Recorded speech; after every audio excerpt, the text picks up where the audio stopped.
3, 2, 1.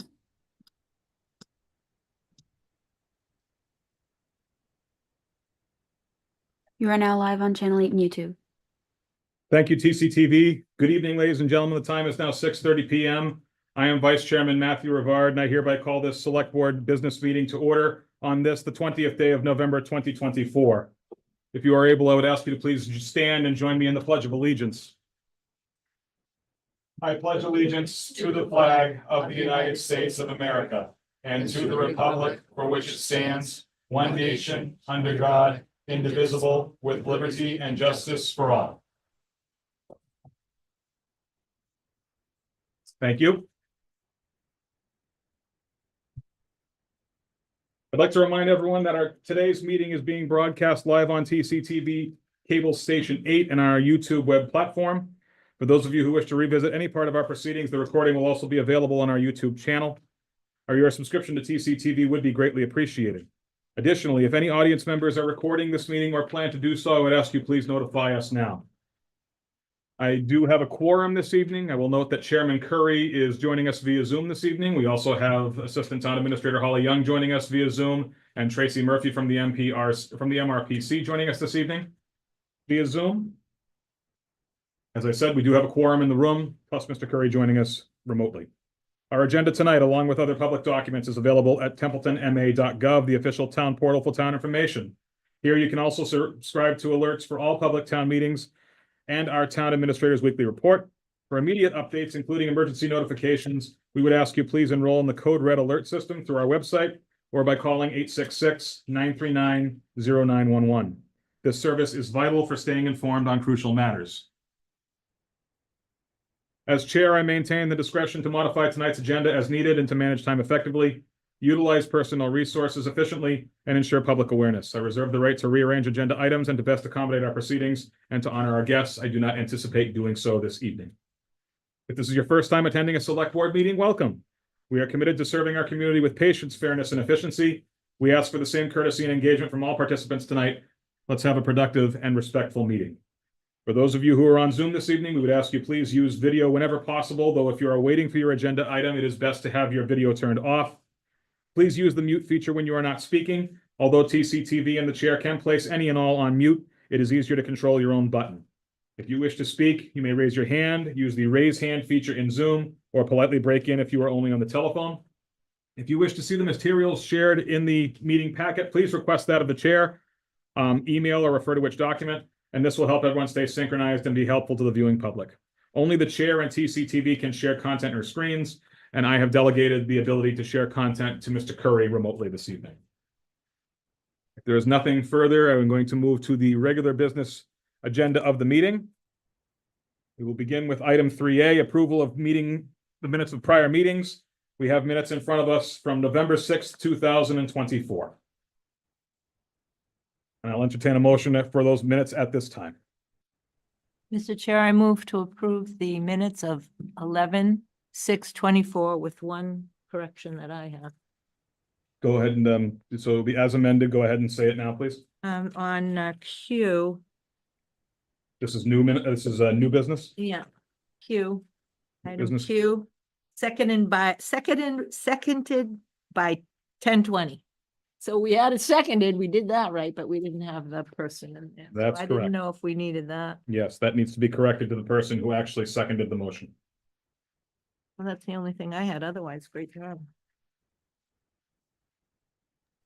Second, I have a motion duly seconded to approve the minutes of 11/6/2024 as amended by Ms. Griffiths and seconded by Mr. Curry.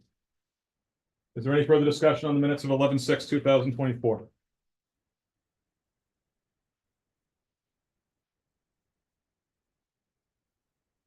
Is there any further discussion on the minutes of 11/6/2024?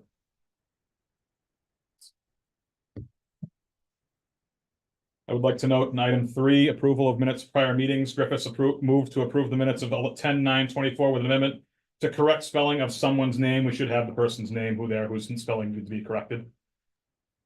Okay. I will ask for that as a friendly amendment to the person who amended, or to the person who made the original motion. Do you accept? Yes. The person who seconded, do you accept? yes. Thank you. That amendment is accepted. Is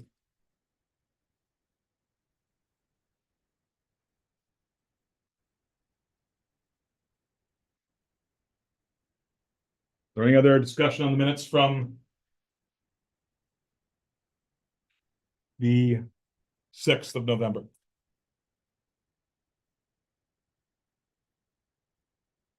Hearing no further discussion on the on the motion to approve the minutes as amended, we go to a roll call vote because we have a member on Zoom this evening. All votes must be roll call.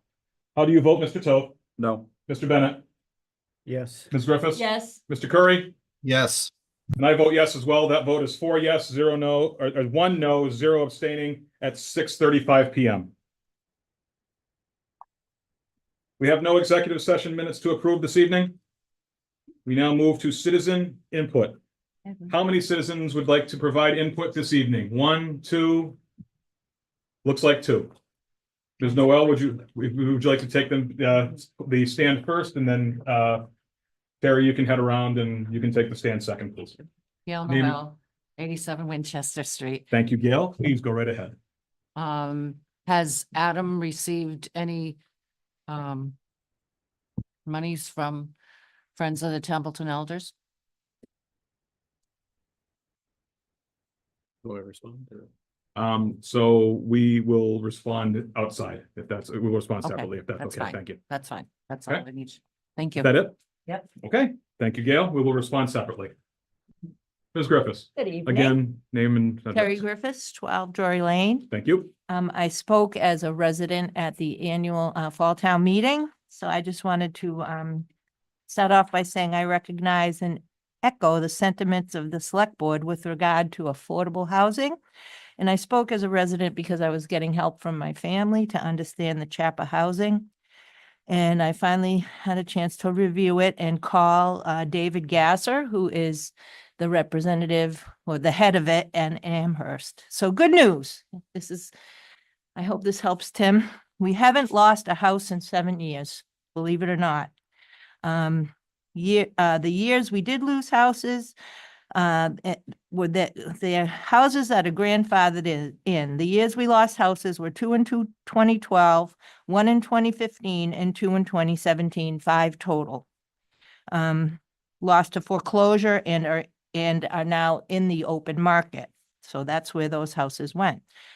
Jeff had mentioned about grandfathered in, so I asked Mr. Gasser about grandfathered houses, and those are the ones that come before us. They're grandfathered houses that come before the select board as a right of first refusal, which was created as a backup option for towns when the housing market is down.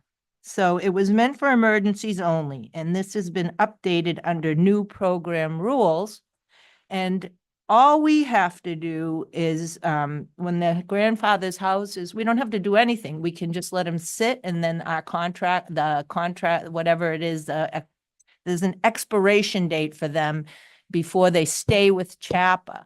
So CHAPA takes over, and we could just say, no, we're not going to take it. And it goes right back to CHAPA, because that's even though it's the old program rules that they have to come before us, they still have to follow CHAPA rules, which means they go on the CHAPA market.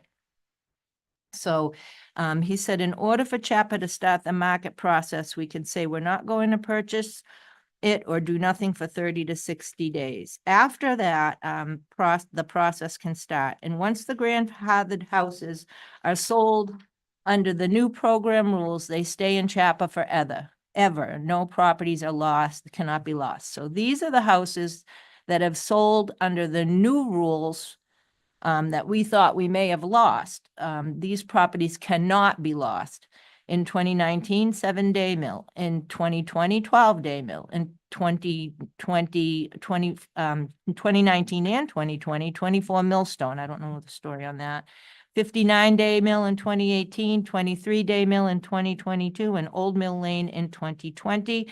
And Water Wheel Circle was sold by lottery. So that's in the process. It had to be sold by lottery. That was the one that just came before. So it's still in CHAPA. It's going to be in CHAPA in perpetuity. So I just want to thank all the people that I'm awkward when I speak sometimes, and I want to thank all the people that listened to me and supported me even on Facebook. Because I guess I wasn't easy to understand by John Caplis's body language and Mike Dixon's point of order. Snapped me right out of it. So again, thank you. And then I did talk to Lori about it. And we do have other houses on the federal level that we can look at and talk about at some other point. Thank you. Thank you. Is there anyone else wishing to give citizen input this evening? Hearing none, we'll continue to item 5, administrator comments. Mr. Lamontagne. I'm all set.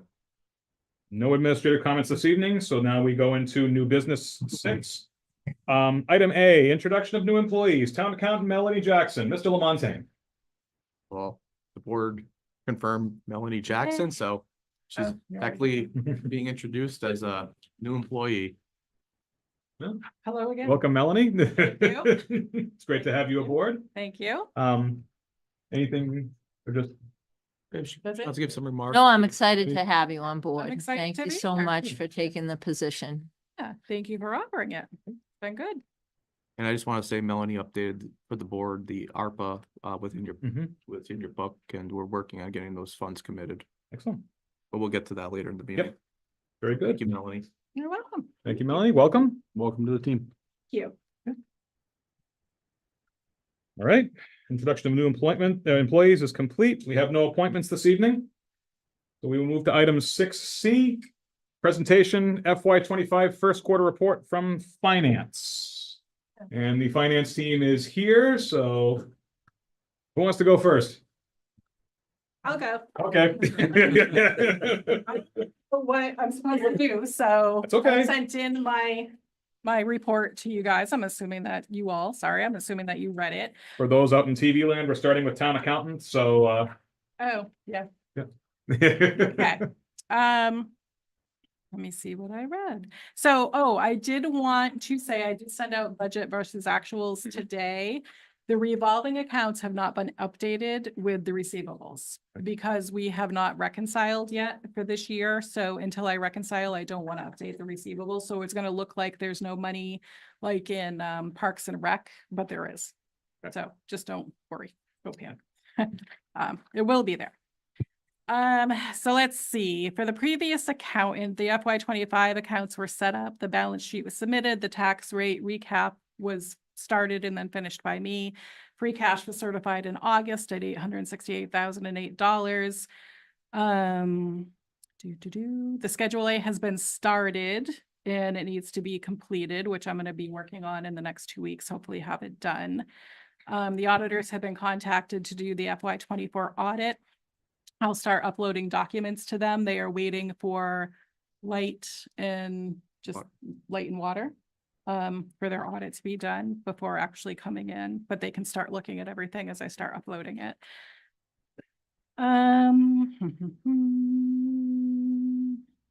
Everything else we already covered, you already know, and that's pretty much all I have. I don't know what you typically receive, what you want to know, if you want to change things up, and just let me know. Any questions, comments, or concerns for the accountant? Thank you. Okay, Okay. in that case, for the accountant, we are good. Thank you, Melanie. Thank you. Treasurer. Ms. Richardson, Good evening. good evening. All right, my typical quarter, Mhm. tax bills went out, excise bills went out, sewer quarterly bill went out. We had 62 municipal liens. I attended quite a few MCTA and Worcester County meetings. Some things are being done by Zoom now, which is good. We don't have to leave the office. Main focus on most of these meetings is the new legislation with the tax title issues, and there's gonna be cost to us incurred, and nobody still really knows what's going on. It's kind of all up in the air right now, so we're taking it as we come and try to get it as much information as we can on all this stuff to keep up with it. Both Daniel and I were able to go to the treasure collector school. I tested this year And I am now certified treasurer and a certified collector. So I passed the treasurer. Excellent. Well done. Congratulations. Thank you. We did our tax takings. Luckily, we got in before the November 1st deadline. Mhm. So we didn't have to change any of the way we did it this time around. But we did end up with 42 properties being liened. Our numbers are going up. People are having a hard time. We have 130 accounts in tax title right now. It's a considerable sum of money sitting there. And that's about it. And my totals are at the bottom, if anybody has any questions. Just of the totals that you presented at the bottom of your report, are those in line with your expectation? Is there anything that's severely out of line? No, I don't think so. I don't think so. Any other questions for the treasurer collector? Questions, comments, or concerns? I do want to make one point, Mr. Chair. Go right ahead, Mr. Curry. In first quarter for 25, meals tax 23, that like beat expectations for years in the past. So that's been a very successful. I'm glad that the town did that, and I'm glad that we focused in on what we're focused. Excellent. Anything else for the treasurer collector? I do, but I don't know how to phrase it. How do you determine taking a house? If it's past due, we take it.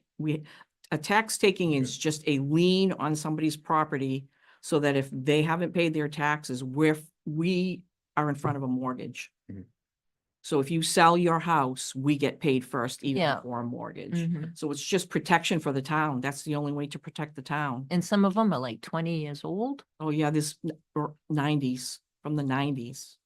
I just got one paid off last week or the week before. Has been in tax title since 1997. Now, what about dams? I just want to see justice.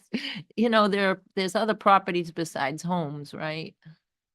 If it's past due, it moves, no matter what. Regardless of We what do, type of we do property. it, yes, we do it yearly. It's every single property. We don't pick and choose. It's every single property that is past due at the end of the fiscal year. They get a notice they get a demand notice. And then usually we'll send out a couple notices because there's usually a lot. So we try to get people to pay up before we put it in the paper. And once it goes that far, if they don't pay, they have 2 weeks to pay once it's in the paper. If they don't pay, everybody moves. Any unpaid move. We don't pick and choose. Mhm. It's all. Okay. Yeah, we're not picking and choosing the ones we do. Yeah, That's a good point. yeah. Ms. Noel? So is the 12 Holman Street property on that list? That one was taken quite a long time ago. It's been in tax title for a long time, but 2002 maybe? Okay. Yeah. Anything else for the collector assessor? Ms. Toth? So I saw in the newspaper some really low numbers that was past due, like in the cents, the pennies. Do those also go? If it's tax, I can't do anything about it. I have to. So if it's tax. Yeah. So if it's unpaid tax, I can't write off tax. So we have to move it. Usually those get paid, but Yeah, okay. yeah, I don't have a choice. Yep. Okay. Anybody else? Anything else? Is that more money than it's worth? You have to do it. Usually, I mean, by the time we've sent out notices and everything else. Yeah. Mhm. But I can't write that off, so I Nature have of the to beast, huh? collect it. Right. Yeah, You're obligated to do it. right, yeah. Thanks, Cheryl. All right, All thank right. you. Thank you, Cheryl. Office of the assessor.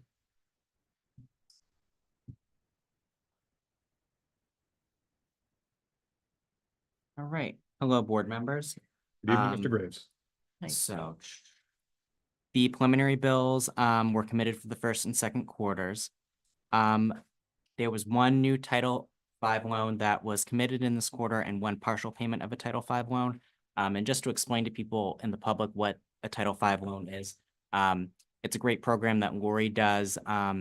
It's administered through the Board of Health office, but our office is the one that commits it and puts it onto the annual tax rolls. It's a septic program, so anyone with failing septic or anybody that that needs to put in a septic, they're able to go to the Board of Health and get a loan and have that apportioned onto their taxes that way so that they can pay for it and get it installed. And all the money that is collected on it from principal to interest actually goes back into the program. So as each of these gets paid off, it gives more people the opportunity to enroll in the program. So I just wanted to give everyone the information on that. Applications for statutory exemptions are now being taken in our office. April 1st, 2025 is the deadline for all fiscal year 2025 exemption applications, just so that anybody is aware. So if you haven't come into our office yet and you believe that you're eligible, if you're a senior citizen, a disabled veteran, you know, you may be blind, please come into our office and we'd be happy to assist you or call us. We did send out reminders to our service-connected disability veterans and to our blind individuals who also qualify. We also in August mailed out our yearly chapter land applications for all our agricultural, horticultural, and recreational land. The state also had passed changes to the laws on disabled veterans motor vehicle excise exemptions. So we notified all of our disabled veterans that we have enrolled in real estate right now on the books, and notified them of that. The town was in a revaluation for fiscal year 2025, and much work was done in the first quarter to prepare for the tax rate recap. And a public disclosure period, one of the final steps that's required in the certification process, was started at the end of the first quarter, and it ended on October 1st of 2024. Property visits continue for new construction. I've only measured one new single-family home in Q1, and just as a preview in Q2, I've only measured another new single-family home for supplemental billing when that comes up. In comparison to my report from last year, during first quarter of 2024, I had measured 5 homes that had received occupancy. Usually I go out there as soon as I get them. There are other properties that have had renovations and other work done on them, but in terms of new construction, there's only one new construction in the first quarter that I've been to. There have been many building permits, as I know Lori had reported on hers, but a lot of them are for regular maintenance, you know, roofing, you know, siding, you know, renovations that need to be done and upgrades. That's the sort of stuff that we are seeing. Cyclical visits continue in the precinct of Templeton. FY26 is our deadline to complete that, but we are on to our last 3 segments of roads, and we are finishing up one of those 3 segments now, and we are hopeful that we're going to meet our fiscal 2026 deadline. And Karen, our administrative assistant in the office, has picked that up and been doing real good work on that. So I just want to commend her for that. And other activities in the first quarter. I attended a meeting about town land back in August. I provided information to the town administrator on free homes that were foreclosed on last year. And I took and completed 1 class toward my Massachusetts accredited assessor designation, which I completed. And in November, I'm eligible and already applied for it. So we will find out how that goes within the next couple of weeks, when that is done. And then I also submitted information on 2 parcels of land that were acquired by the state into Gateway for their information. So are there any questions from the board? Anything for the assessor? Very comprehensive, thank you. I'm good. Thanks, Justice. Thank you, Mike. Thanks, Justice. Thank you, Mr. Graves. Thank you. And to the grant writer. Ms. Curry, Hello. Hi. good evening. Good evening. All right, so this quarter I've got 5 active awards, Green Communities, Park, or Parkland Acquisitions and Rehabilitation for Communities, the Community Compact IT Grant, the Community Transit Grant Program, and I've added the Rural Development Fund to the list. That will cover approximately 96% of the engineering costs associated with the rehabilitation of Berry Road. I received 1 rejection notice as well for the Culvert Replacement Municipal Assistance Grant. That was for the pre-planning phase on Gavin Road. Wasn't a huge surprise. It wasn't a super exciting project. You know, if we have 351 communities in Massachusetts, they awarded 14, so not a huge funding pool. Additionally, I am in the middle of my third and final MCPPO class. Once I complete that, which will hopefully be tomorrow, I'll be able to take my final test and get my associate MCPPO designation. We're working on reopening the COVID-19 Recovery Micro Grant Program.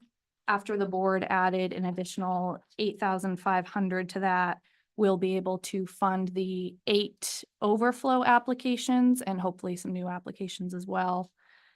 And then finally, just the kind of grant angle on Main Street Bridge. I just wanted to sort of summarize where we stand on that after the debt exclusion failed for a second time. My summary was kind of bleak. It wasn't to say that we won't be eligible for grant funds at all. It will be very difficult without a pre-appropriated cost share or an identified and quickly obtainable route to one. It's very hard to receive grant funding for those types of projects. That's my kind of brief summary. Does anyone have any questions?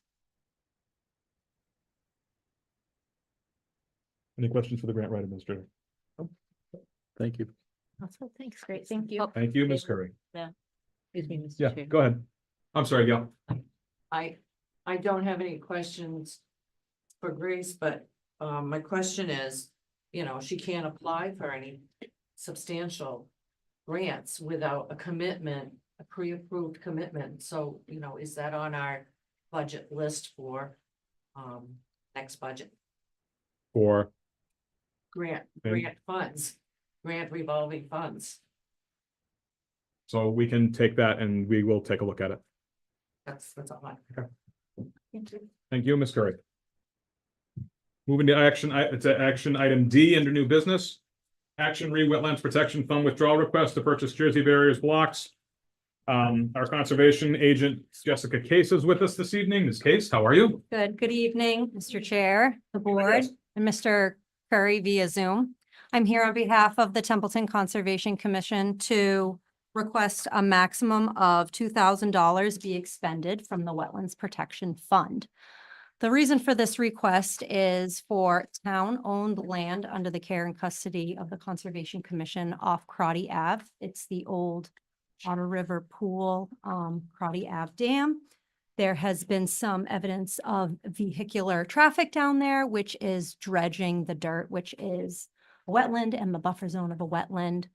It is our job to protect the wetlands and dredging is not allowed. So in your packets, you'll see I got a breakdown from the DPS director, Bob Sozik, for the cost of cement blocks or Jersey barriers to prohibit keeping the vehicles out. This would also allow foot traffic or pedestrians to go in, because obviously we wouldn't want to prohibit that. Right.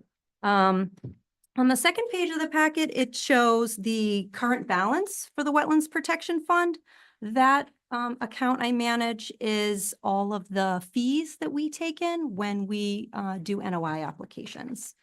And then the last thing in your packet is the Department of Revenue guidelines for releasing of funds.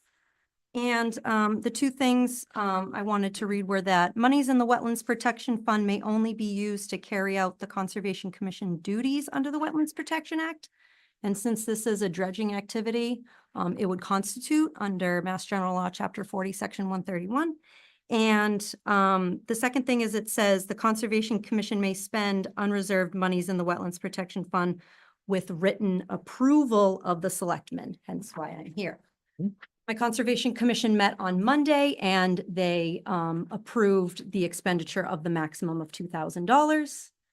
And so I told them I would come here 2 nights later to see you all. Very good. From the board, any questions for Ms. Case? No, but I'd like to make a motion. Mr. Curry, go ahead. I move to approve this. the withdrawal in the maximum amount of 2,000 for Concom.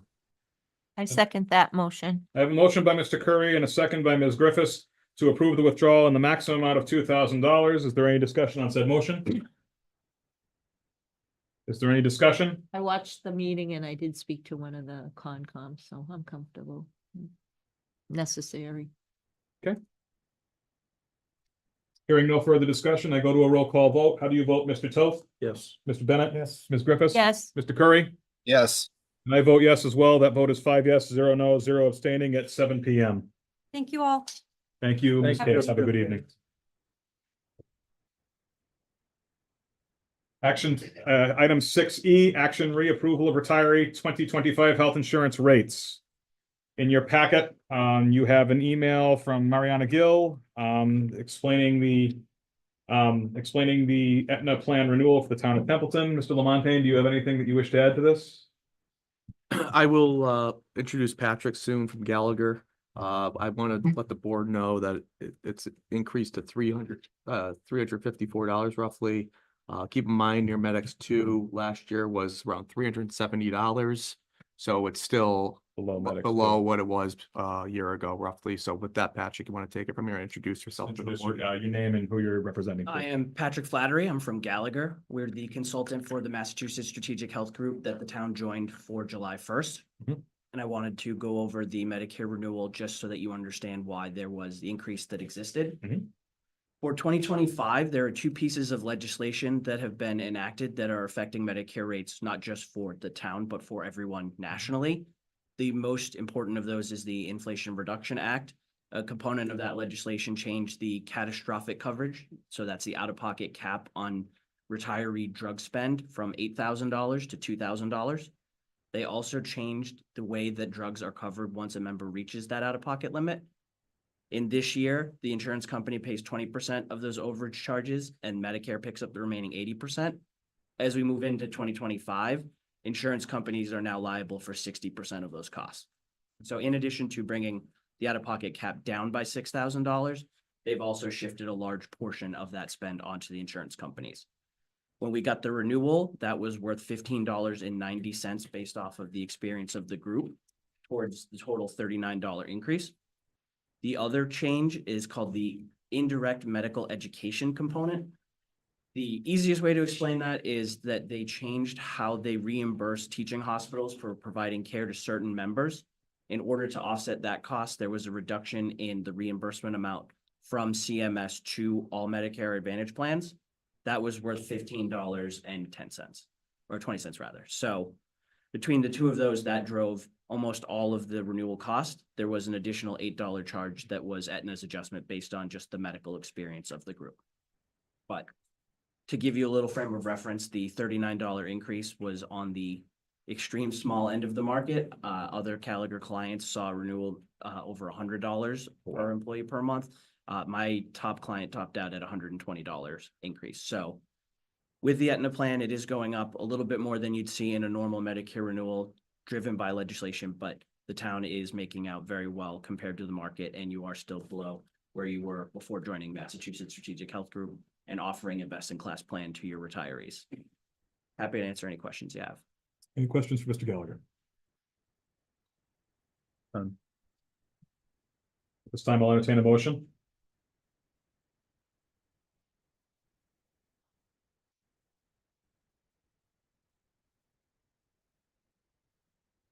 Mr. Weiss, Mr. Toth, I move to approve the retiree 2025 healthcare insurance rates and authorize the increase to $354.19.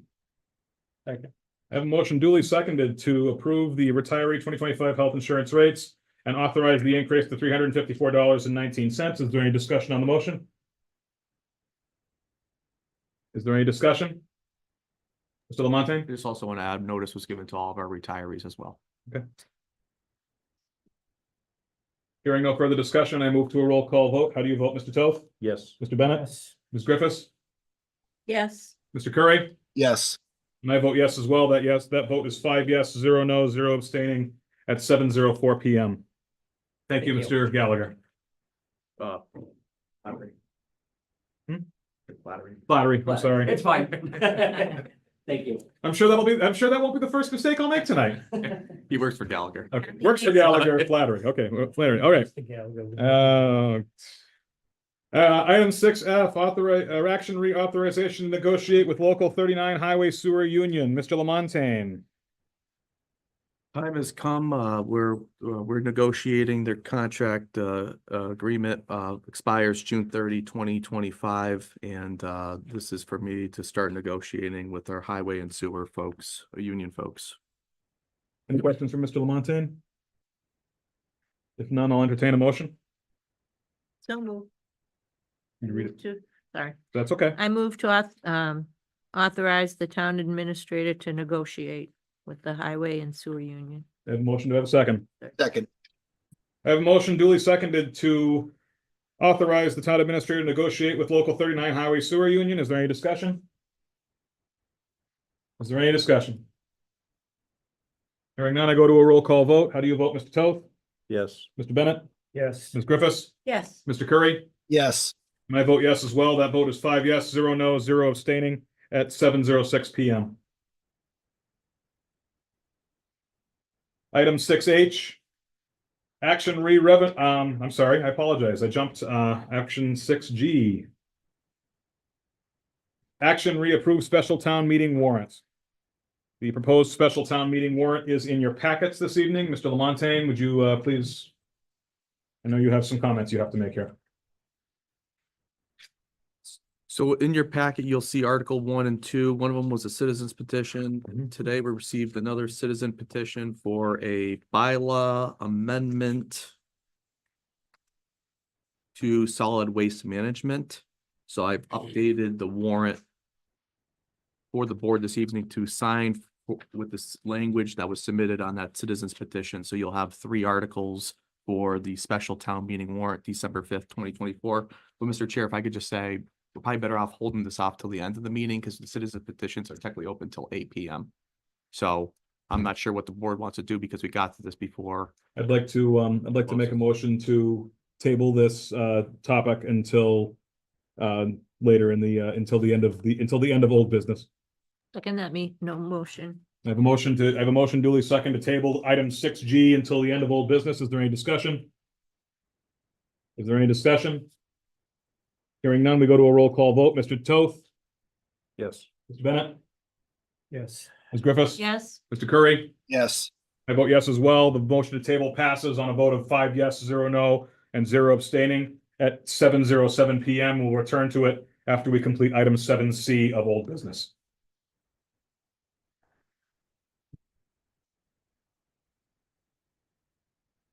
Item 6H, action revenue approval.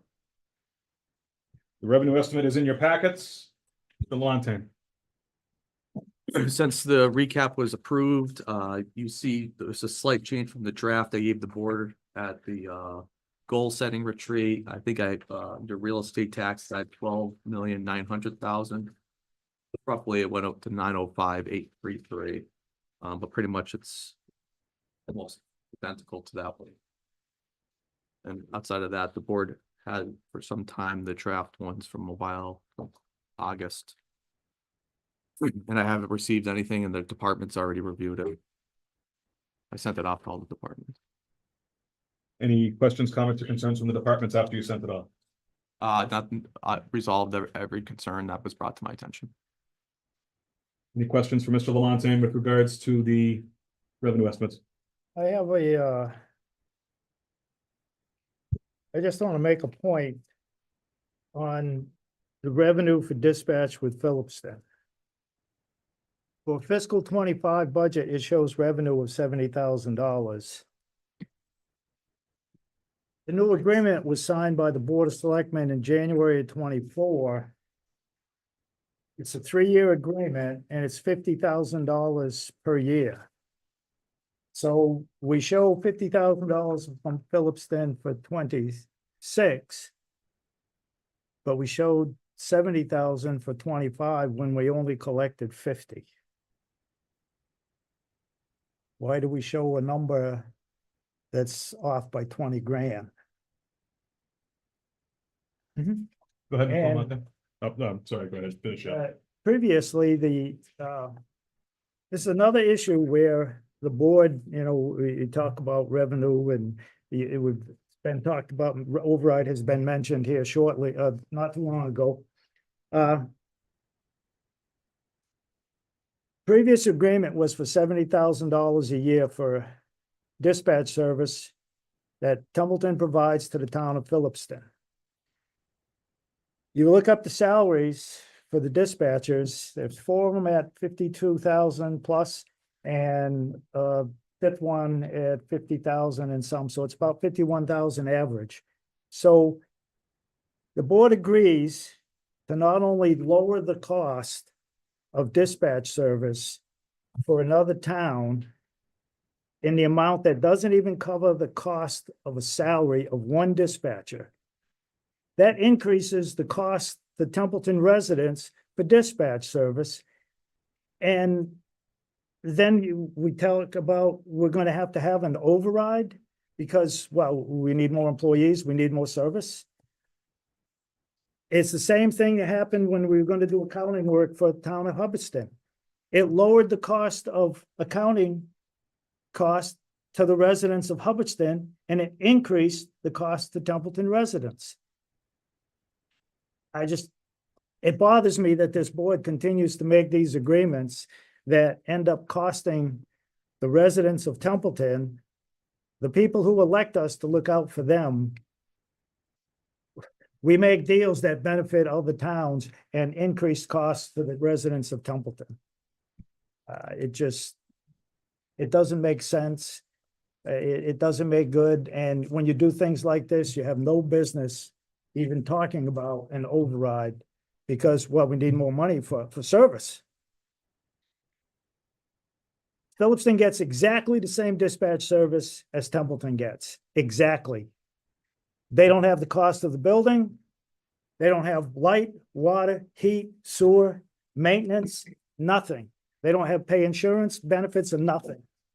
They pay a flat fee, 50 grand. If that works so good for Phillipston, Hubbardston is in a regional dispatch service in a Rutland regional system. It works good for them. I don't know why Templeton is of the mindset that we have to have a dispatch center in town. It goes back to, we need to look at doing business in a different way. Because you look at the revenue sheet and then you look at the cost, and we just took out $430,000 out of the town savings to pay the cost for the regional school district. And then, but the select board votes to lower the cost for Phillipston by 20 grand. Not gonna break the bank, it's not gonna fund, it's not gonna make up the 430, but when you do things like that, how do you look the residents in the eye and tell them, well, we need an override because for service, more employees? It doesn't make sense to me. And I don't know why we show revenue for 70 when it was only 50 collected for the service. I just have an accuracy and these bad financial decisions when it comes to the revenue. Thank you, Mr. Chair.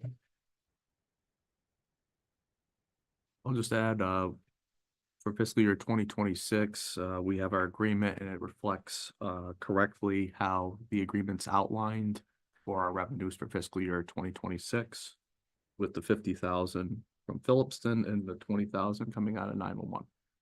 That's our agreement.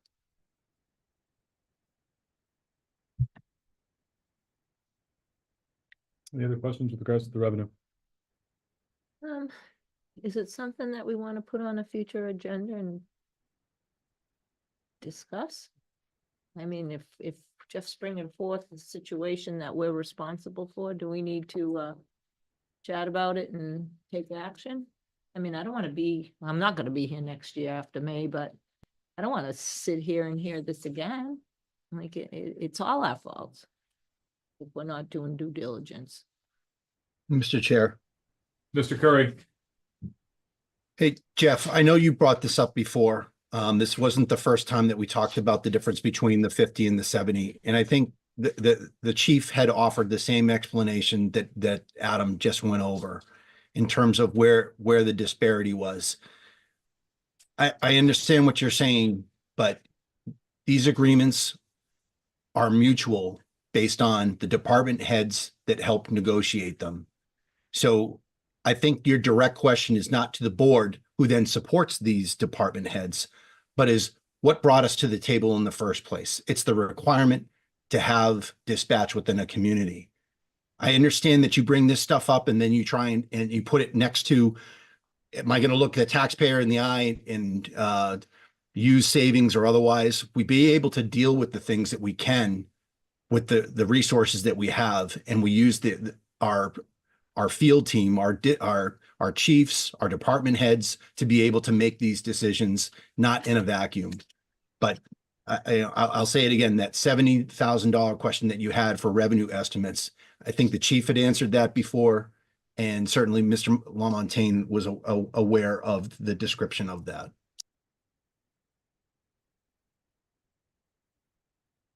Any other questions, comments, or concerns on the revenues? The impression that I got was that each dispatch gets 50-something grand.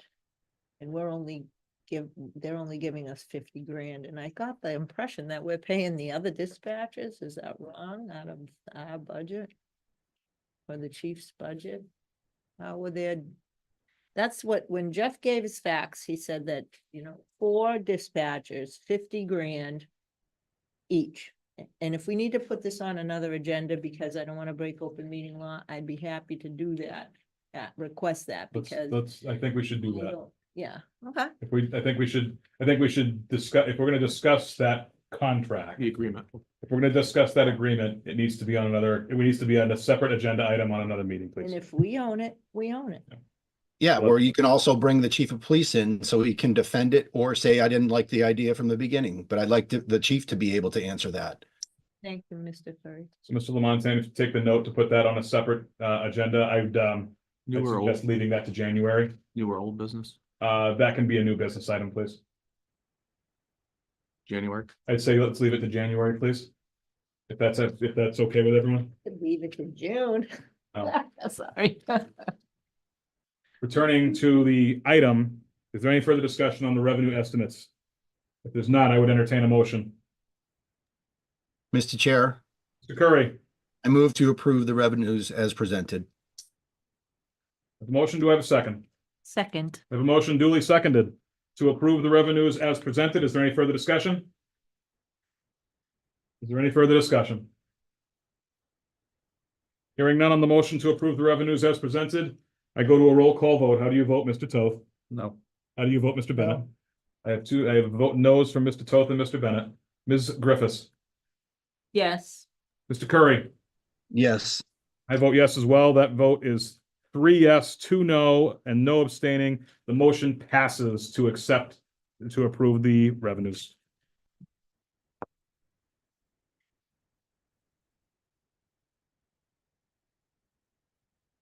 Action item I. Action re-accepting senior center donations. In your packet, you have, I believe, 2 donations submitted by Jackie Prime. One in the amount of $200 from Chair City Oil, and one in the amount of $1,000 from the Knowlton Foundation for the Elderly. And at this time, I'll accept any discussion or a motion at this time. Mr. Chair, Mr. Curry, I move to accept the donations from Chair City Oil and the Knowlton Foundation in the amount specified. I have a motion. Do I have a second? I have a motion duly seconded to accept the senior center donations in the amount specified. Is there any discussion? Is there Mr. any Chair. discussion? Just a general comment, again, very appreciative of the generosity and the support to our senior community center has been outstanding. Agreed. Mr. Curry, you had a comment as well? Yeah, I echo what Tim's saying. I just wondered, I'm not familiar with the Knowlton Foundation. Is anyone in the room familiar with? Is it someone that Gail's sitting there? Is that someone that she knows? Shake her head. Okay. The Well, only thank you to Knowlton I can think of whoever is- you are, Knowlton Foundation. Thank you very much. That was very generous. Absolutely. I may. Mr. Lamontagne? I'm pretty sure by the next agenda, it was brought up on public input as well, that there'll probably be another donation for the kitchen, Okay. but I haven't received that at this moment. Or the Yep. letter. And we'll not discuss nights or maybe, let's discuss what we have. Is there any further discussion on the senior center donations? Hearing none on the motion to accept the donations, I move to a roll call vote. Mr. Toth, Yes. Mr. Bennett, Yes. Ms. Griffiths. Yes. Mr. Curry. Yes. I vote yes as well. That vote is 5 yes, 0 no, 0 abstaining at 7:20 PM. Action item 6J. Action re digital equity plan public review. Come forward and sit in front of us. Again, I'd ask you to please just state your name and who you're representing for the record. Of course. Thank you.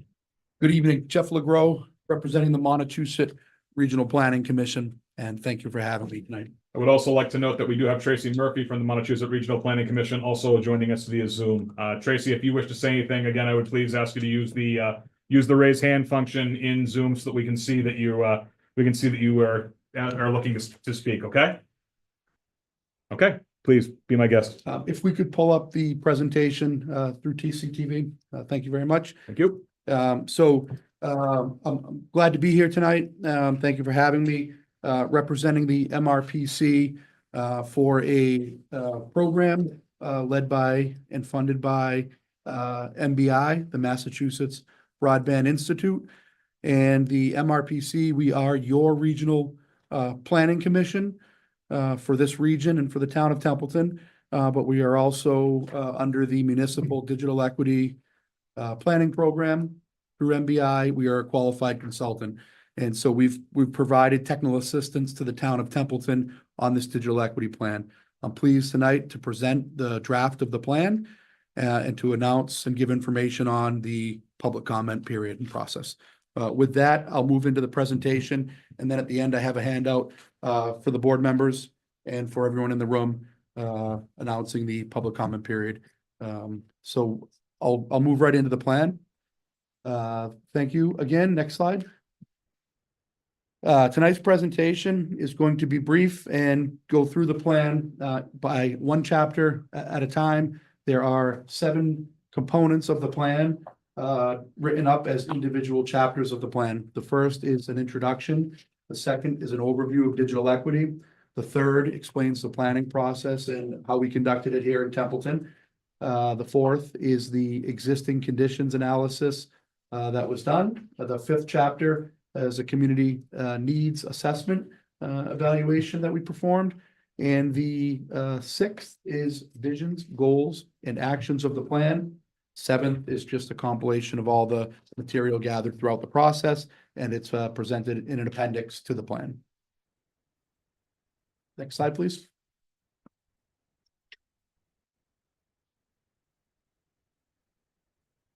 So, following the just introduction of the plan, we move into the second chapter, digital equity overview. The Massachusetts Broadband Institute, which is part of the Massachusetts Technology Collaborative, created a municipal digital equity planning program funded by federal ARPA funds, Infrastructure and Investment Jobs Act. And the funding for this comes down as a requirement of the Digital Equity Act of 2021. Broadband. The Digital Equity Act of 2021, part of it was required or provided funding for states to allocate funding out to municipalities to conduct a digital equity plan in order to make enhancements and improvements. As part of that, qualified consultants were trained through MBI to provide those services to the community at no cost to the community, fully funded through the MBI grant, Digital Equity Municipal Planning Grant. So what is digital equity planning? We have, to define digital equity, it's a condition in which individual communities have the information, technology, and capacity needed for full participation in society, democracy, and economy. And digital equity is a necessary component of civic and cultural participation, employment, lifelong learning, and access to essential services. Essentially, what we found is that the internet is becoming more and more common. We're becoming more and more dependent upon it.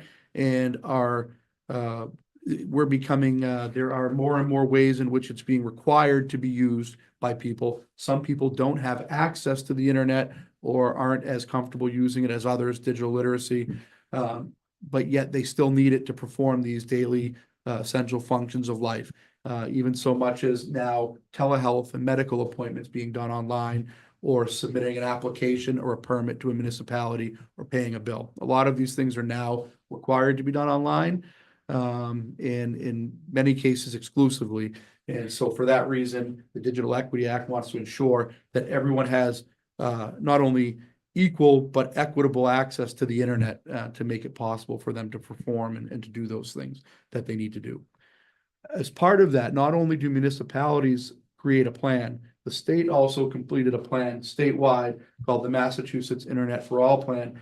That plan's focus was availability, meaning every location should have available high-speed internet. It focused on adoption, meaning that residents should be able to utilize and afford that internet. And then it focused on quality of service, meaning that the access to the internet that they receive or that they are able to subscribe to is a quality service. It's reliable and it's a high enough speed in order to perform those things. Like here today, we have a remote hybrid meeting. Without a high bandwidth capacity and high speed internet, the particular remote access through the Zoom wouldn't function, right? It takes a lot of bandwidth. And now, especially since COVID-19, there's more and more of that, more hybrid remote meetings and more need for bandwidth and higher speed internet that's reliable in order to conduct these public meetings. So these are the things that we are aware of. These are the issues. And so how are we going to overcome these issues? Mainly focus on access, again, with the 3 A's under access being availability of internet, affordability, and adoptability for specific covered populations. Once a plan is in place, the municipality then becomes eligible for reserve funds to implement certain actions that will address those issues for those covered populations. And really quick, I'll go through what those covered populations are here. There are 8 of them. They are individuals who live in covered households. Covered households meaning of a lower income bracket, or in this particular case, under 150% of the poverty level. So it's well above the poverty level, so it's not poverty, but it's individuals or households that fall under 150% of poverty. Aging individuals, in this case, aging individuals being those that are 60 years of age or older. And here in Templeton, that's a big part of the population, well over 20%, I believe around 24%, but I'll cover that in a moment. The other one is incarcerated individuals, other than those incarcerated in a federal correctional facility. The next one is veterans, another important component of the makeup of our population here in this region and everywhere. Individuals with disabilities, individuals with a language barrier. And it's important to note that individuals with a language barrier doesn't only mean non-English speakers. Folks that are an English learner or non-English speaker are one of them covered under that population, but it also includes individuals who have lower levels of literacy and may have language barriers related to a lower level of literacy or education. The 7th is individuals who are members of a racial or ethnic minority group, and the 8th is individuals who primarily reside in rural areas. So here's the very important point. The first 7 that I just went through, some segments of the population may fall under that one of those groups, or maybe more than one of those groups. However, here in Templeton, it's a rural community. 100% of the residents of Templeton fall under this plan in the Digital Equity Act as a covered population because it's a rural community and they're rural residents. So really, this plan is for everyone in Templeton and in other rural communities. Really quick, just the breakdown of the covered populations. Again, I noted 100% here in Templeton are rural. 23%, I was off by 1%, are over 60 here in Templeton. That's the biggest of the bunch, other than rural, right? So when we're looking at an actual segment of the population, 23% aging adults over 60. We'll get into it, but we did a little bit of focus on them to gather some information from seniors. We held a couple of different focus groups at the senior center. The next couple after that are individuals with a language barrier. And again, there's only 1.6% of non-English speakers in Templeton, but there's some documented lower levels of literacy or education that cover a higher proportion of the population. And we want to make sure that digital literacy needs are addressed for everyone here in Templeton. Covered households is only about 10.3%. And the remaining veterans, 8 to 10%, 10 to 14% with individuals with disabilities, and the remaining ones are all under 10%. So the planning process. The state conducted a statewide survey that we kicked off here early on. We didn't get a lot of responses to the statewide survey, unfortunately. But we made a push in the end to do a local survey that captured some of the more important questions. There were about 15 questions on the statewide survey that dealt specifically with demographics. There were over 30 questions on the survey. We shortened it up and we got stuck to the important questions and still had about five demographics questions at the end that we needed to capture. We had much better luck and we put it out through the water bills. I'd like to thank the residents of Templeton who did take the survey, because we had over 100. I believe the final number as it stands now was at 118, which is a great number for a small rural community. So 2 thumbs up to Templeton, and thank you for your participation in that survey. It provided a lot of really great information. Beyond that, we conducted stakeholder interviews. We met with several of the important community assets related to digital equity and internet here in town, including TCTV and Steve Castle, including Jackie Prime at the library, senior center multiple times. And we met with Steve a second time at Scout Hall relative to the digital lab and Scout Hall Community Center. And so we did a good job, I think, of getting out and connecting with people and finding out what the needs are. In addition, we had a couple of specific focus group meetings, one for veterans that we did regionally out of Gardner at the Montechusett Regional, the Veterans Opportunity Center, Outreach Center, pardon, MVOC. Montechusett Veterans Outreach Center. They were great. We hosted a few of the veterans agents that were in attendance there from throughout the region, and we gathered some really great information. It's a really good resource to have in our region, so we're lucky for it. And then we conducted a focus group meeting and 2 workshops through the senior center that were focused on tech help, kind of digital literacy, to understand the needs of the seniors. And to gather, what information we could from that group and what their needs were. And we wanted to really be able to establish where they were at. And if there were to be digital equity or digital literacy training courses that came out of this, what types of courses would best serve them. And what we found was somewhat surprising. Tech help is more important than specific courses, really. People need to know how to do certain things that they need to do online, and to be able to have someone to ask the question and to walk them through that process. And so that, that got us thinking, and that's important to know. And then finally, we attended a couple of different community events. We were to push the survey. We were at the Art and Craft Festival, which was also the National Play Outside Day at Gilman Waite Park in August. And we attended Narragansett Fest in September at the high school. With that, I'm going to move into the survey results a little bit. I won't dig into it because they're in the plan and you can review them yourselves. And, this presentation will be made available as well, so you'll be able to take a look at the specifics. But ultimately, most residents here in Templeton have broadband cable internet, not DSL, not fiber.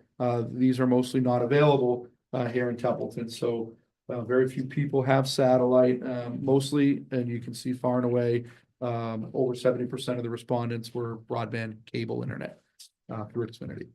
That's the next one. Who is the provider? Comcast Xfinity.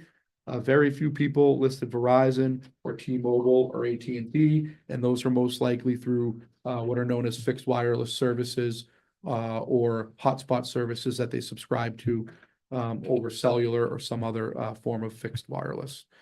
The next question, how satisfied were people with their current internet service? Over 30% were neutral, which means that it's kind of, doesn't give us a ton. But when we look a little bit, they were slightly more dissatisfied than satisfied, but they were both around 23, 24, 25%, right? Being satisfied slightly under by only 1 or 2%. So that tells us that the neutral responses are probably more like not really satisfied or dissatisfied, rather than they don't have a preference or an answer really. So I think it's somewhere in the middle. There's a kind of a medium level of satisfaction versus dissatisfaction. And about 11 or 12%, looks like 11% were very satisfied.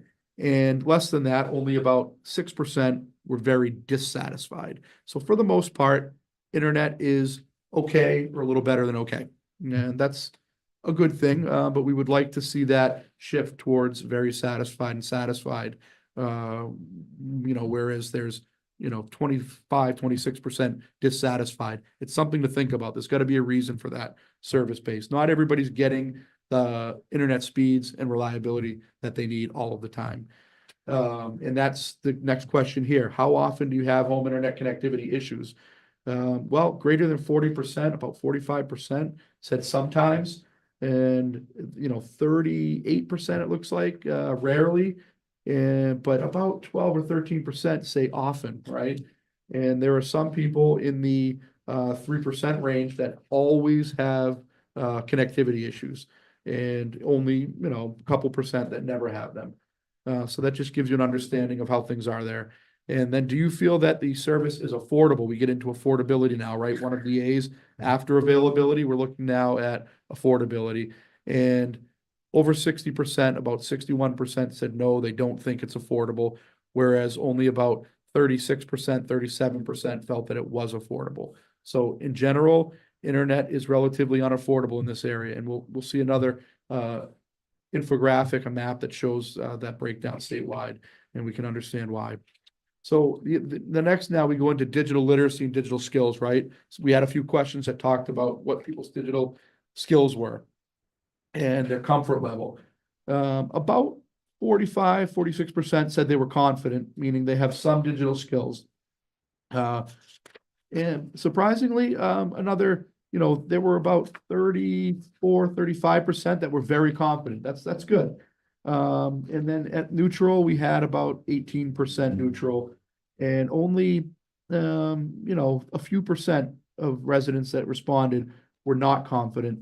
And there were none that responded as not at all confident. So it seems as though most respondents, at least, and therefore probably many residents, are using the internet and have some level of confidence, and really a good, 40% or more their level of confidence is higher, which is good. So what type of skills or digital literacy training would benefit the residents here? Far and away, the number one answer was cybersecurity. And then the second answer was online safety. Those two go hand in hand. And that tells you something, and it's very meaningful and important. There are a lot of people that have comfort issues with the internet because they don't feel safe or secure using it. And that tells you right away what a focus should be on literacy and training availability down the road. And then beyond that, software usage, how to use the internet in general, and then things like digital art and music, basic computing, then coding. Then there was another category, email basics, online learning, creating video content, social media content, online telehealth, online applications and forms, and then telehealth. So one really good thing here is the ones that are at the bottom are the ones that everybody really needs to know how to do in order to use the internet. Those were the lowest ranking ones for needs. So the good thing is that people know how to do the basics, so we can take it to the next level if we have some digital literacy training courses. That's a great thing. However, that safety and security at the top is really telling and concerning. So with that, I'm going to move out of the planning process and I'm going to move into the existing conditions. General coverage is good, over 98%.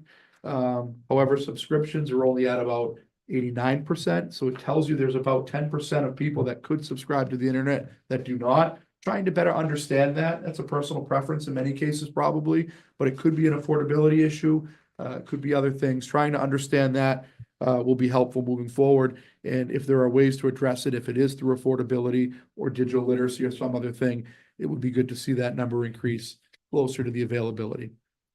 Here's a townwide map. You're not going to be able to see a lot on the presentation, but ultimately there are many more green dots than red dots, and that's a good thing. These areas and locations, these addresses are all served, whereas the very few red ones are the ones that are not served. And again, we're at 98 or better percent served. So that puts you at less than 2% not served.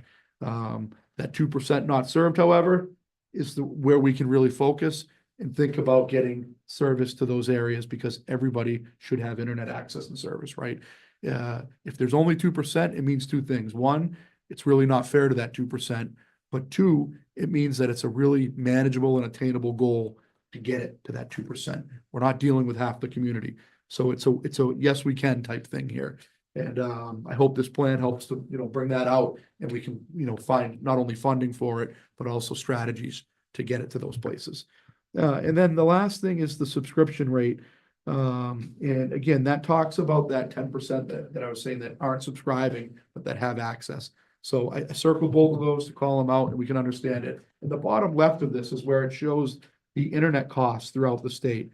And here in the central part of the state, Central Mass, Worcester County, we're at $58.50 is the average cost of internet service alone, right? Not a bundle but just internet. That compares relative to the rest of the state. That's on the high end. I think we're third or fourth highest statewide. Only the Berkshires, Cape Cod, and Pioneer Valley are higher. Pioneer Valley in the North Quabbin region. And we are right up against the North Quabbin, Pioneer Valley region. So there might even be some, they're slightly higher than that 58.50 average here in Templeton. And, thinking about that and addressing that, and there's really no reason why that's not equitable across the state. It's not fair that the rural areas are paying more for internet. The rural areas are areas where there are greater disparities in income and other social things in the covered populations, yet they're paying a higher rate for internet. It makes sense. It's sort of in the reverse, and it comes down to, service and connectivity and infrastructure probably, but there are other things. And what we've learned through this process is the infrastructure is now catching up. We have to address the other things around affordability and the social aspects that are preventing or limiting in the digital literacy in rural areas, to get those numbers down and hopefully more equitable statewide, so that internet's more cost effective, especially here in rural areas. So that's a big thing that came out of it. These tables can be looked at in the plan, and it's one thing, the first thing I ask that everybody do is look to these tables so that we can get at, making sure that we've listed the correct entities for digital assets and anchor institutions, and that they're all on here. The next bit is we'll move into the community needs. We have 3 actions identified here. Public workspaces and digital resources. Number 2, cybersecurity and training, right? Digital literacy. And then number 3, affordable internet. That's just summarizing the things I just talked about. These are what have come out of it. And then on the right-hand side, there are several potential actions and opportunities here in Templeton, like additional devices and public computer workstations at places like the senior center, the library, town hall, and in particular, the community center, scout hall, digital lab, new building across the street, which is going to be a great, not only great opportunity for the town, but a really great resource moving forward. And it's in line and a good timing with this particular program and the grant funding that'll come out of the digital equity implementation. Hopefully will help to support that effort. Workspaces, learning, teaching, hotspots. Hotspots are needed. The library could use additional hotspots, and potentially even other places that could loan out hotspots like the senior center, so that people could have a hotspot where they can loan out and take home if their internet service is poor at home. And that might be a stopgap measure until service is available at other locations by having a publicly accessible hotspot that can be loaned out for a period of time. And with that, I'll move into the next one. I already mentioned supporting Scout Hall and the digital lab. Updating the town website to make sure it's fully up to date. The digital equity implementation grant can pay for those types of costs from making sure the town website is up to date. So it's a good opportunity to take advantage of those available funds for that type of a thing. And then, so now finally, we're into the last chapter, goals and actions. The vision of the town of Templeton is that they will work toward enhancing digital equity for all people to bridge the digital divide and address challenges and barriers to availability, affordability, and adoptability of reliable high-speed internet by increasing inclusion and access to digital devices, digital literacy training, digital technology services and programs townwide. On the right-hand side, we have several goals that were identified. They're listed in the plan. I won't go through all of them, but I encourage you to look at them. And then the goals led to several actions to accomplish those goals that are listed. There are probably 25 to 30 different actions listed under the 10 goals. And they're all within these certain focus areas: staff capacity, Wi-Fi access, innovation, public space modernization, connectivity, digital literacy, device distribution, education, outreach, and adoption. So here we are now. What are the next steps? Well, the big thing in the flyer that I have here is after today's presentation, we're basically announcing the plan to the public, presenting it to the select board, and we're gonna open up the town will open up a public comment period between November 21st and December 6th, where the public can comment on the plan. The plan will be made available on the webpage. And then after that comment period, we'll make any revisions to the plan that are warranted. We'll submit a final plan to the MBI and to the town for final approval. And once approved, the town will then move into the next phase of proceeding with the implementation grant. The community already has reserved funds in the amount of upwards between $50,000 and $60,000 that have already been set aside and reserved specifically. No competition for Templeton. They fill out the application with the top priority goals and actions that are listed, and they're automatically eligible for at least that amount that's been reserved, but potentially up to $100,000 to implement some action in this plan. So it's a really great opportunity. We're excited and happy to be working on it with the community, and we feel as though we have a good plan that we put in front of you, and we're looking forward to your feedback and comments on the plan. Again, I noted it's a 14-day public comment period. We've given a couple of extra days because of the Thanksgiving holiday. We want to account for that. Comments can be submitted to the town administrator by email or by mail or hand delivery at the following address listed here. That is Town Hall, 160 Patriots Road, East Templeton, Mass. 01438. To the attention of the town administrator, digital equity plan comments. And a copy of the plan will also be available here upon request for review here in Town Hall during the normal business hours during that same period of time, of course, with the exception of Thanksgiving holiday. With that, any questions that anybody might have, I'd be happy to answer them. From the board, any questions? Not a question, just a general comment. And Bill? this springboards off of last night's capital improvements meeting. The digital equity plan we touched on briefly when we were discussing TCTV. And it was noteworthy, and I'm only going to bring it up because it is noteworthy. We have four residences on 2 different streets in town that do not have cable running past the properties. That is being looked at and addressed through TCTV. And this is very exciting to me because what was just presented to us is definitely a pathway to help get that connectivity that the citizens deserve. Mhm. And what was just explained is like, this is it, this is primo. Very good. Thank you for that. Yes, Very sir. comprehensive. Any other comments from the board? Enjoyed your report. I look forward to the comment period. You said November 30th to December 13th. No, tomorrow to December 6th, I believe he said.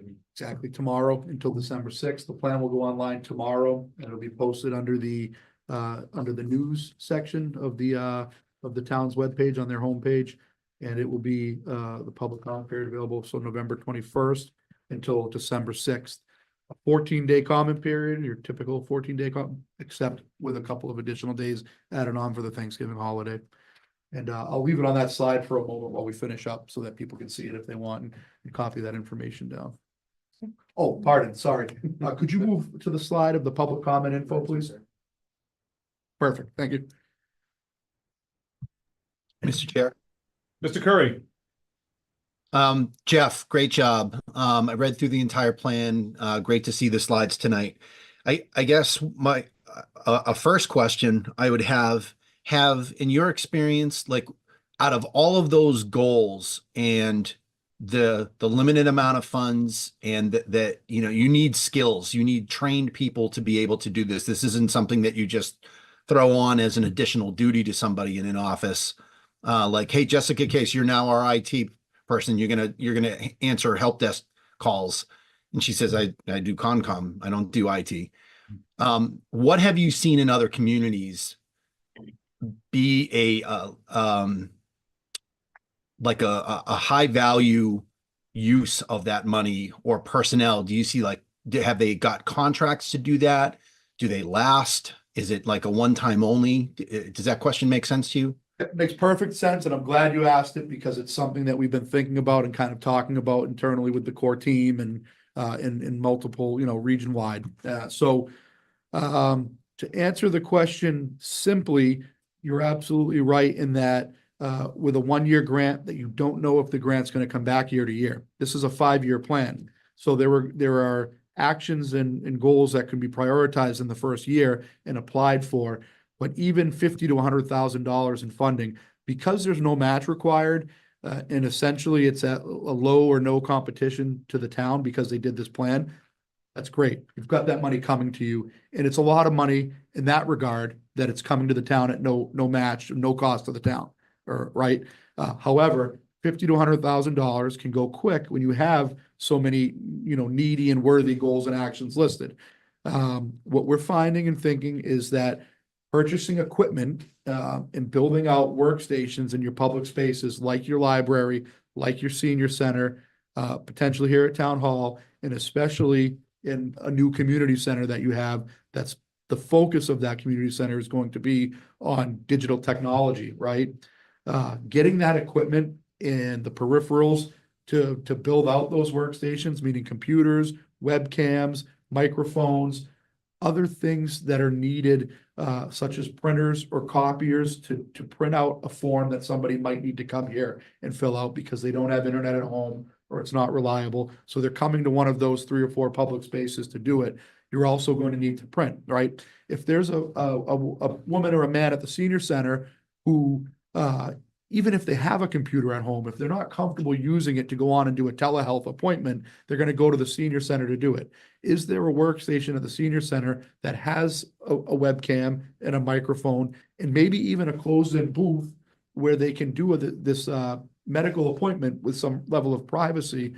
Currently, right now, there are the foundations for that, and there's a great senior center here in Templeton, but it doesn't have that specific workstation. There are a couple of workstations. Right now, they're really down to one that's fully functional, but that could even be, use updating. So we're encouraging communities to get the equipment they need, get the computers they need, and focus on those areas, public spaces, right? Because $100,000 will not get you internet to even those handful of homes that don't have it on those few streets, right? The money will probably not get all the way there. It might get close or halfway, but the first step in this in year 1, we're thinking, is to get equipment and build out public spaces where people can come to use the internet. Because once you have that equipment, it doesn't go away at the end of the year. And if there are subscriptions or online, services related to those computers or software programs that you need to get, we encourage you to look into, seeing if there's a 3-year or a lifetime subscription or a 5-year subscription. It may be a little more expensive upfront, but you won't have to worry at the end of the year when that expires and those grant funds are not there. The hope is that the Digital Equity Implementation Grant Program will be there multiple years to come, but we just don't know. The other thing is for digital literacy. A lot of communities are consulting that out because you don't want to take on the overhead of specific staffing costs. They're finding consultants that are digital navigators that specialize in that and that do that. However, here in Templeton, you've got a unique situation where TCTV already does a lot of that, and you have the digital lab. So that will be something for the core team and for the town to really think about and how they want to do that. Does TCTV and the digital lab take on some responsibility for training because they're already planning to do it anyways, and that's within their overall vision and their purview, and they've shown with the new center they can probably do a really good job of it, and they might even be able to be a digital navigator for other communities, rural communities, surrounding neighboring communities that would come here and benefit from that. Or do you go out and do you maybe consult for a digital navigator who also trains the staff that already exists through TCTV and the digital lab to help them become digital navigators?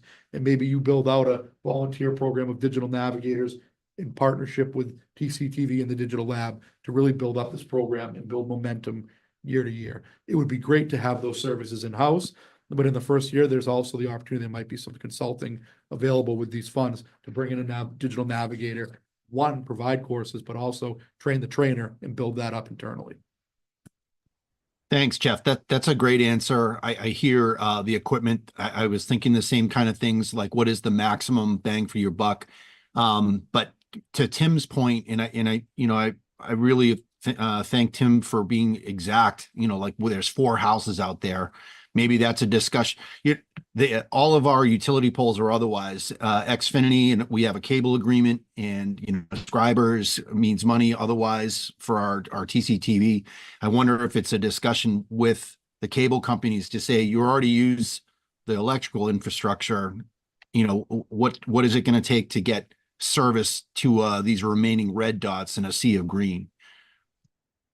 It will be a good conversation to have, and the main provider, of course, there are others, but the main provider being Comcast Xfinity, has been in communication with us and discussing our plans and our planning process, and they're interested in reviewing the plan. So the hope is that this plan not only provides some opportunity for Templeton to understand what their needs are and then some funding to address those needs, but the real hope is that it might actually open up some dialogue to strategize even with the larger ISPs, right? Like Comcast, Xfinity, to just say, hey, look, we have it here on paper. This isn't a lot. Let's figure out a way to get to what's the end game here and how can we get there in the fastest way? And there are going to be grants available now, and with a plan in hand, right? I always like to say, with a plan in hand, you're going to be in a better position to get those funds, right? Not only to go after them, but to get them. You've got stuff listed in here. The needs are clearly spelled out. The desires and the goals and actions are spelled out. And several of the grant programs are listed. That will be the final step now, is prioritizing which ones go into this first digital equity implementation grant. But then there are going to be 2 or 3 behind it, you hope, and other big infrastructure things where you then say, hey, let's use this plan to put in an application for this grant program, and working with Graceland and with others in the town to do that, right? And with MRPC to get after these grants to make it happen. Finally, the big and the small, and it might even be that Comcast already has eyes on larger programs, infrastructure programs through BEAD and other things that MBI is already doing, larger infrastructure grants so that they can make it happen. And in the future, there's even possibility for a municipal network in a downtown area or a commercial area or in a public space in Baldwinville and one in this part of Templeton or out the Common. There's things to think about and things you can do with not only with this funding immediately, but long-term with additional funding sources like it.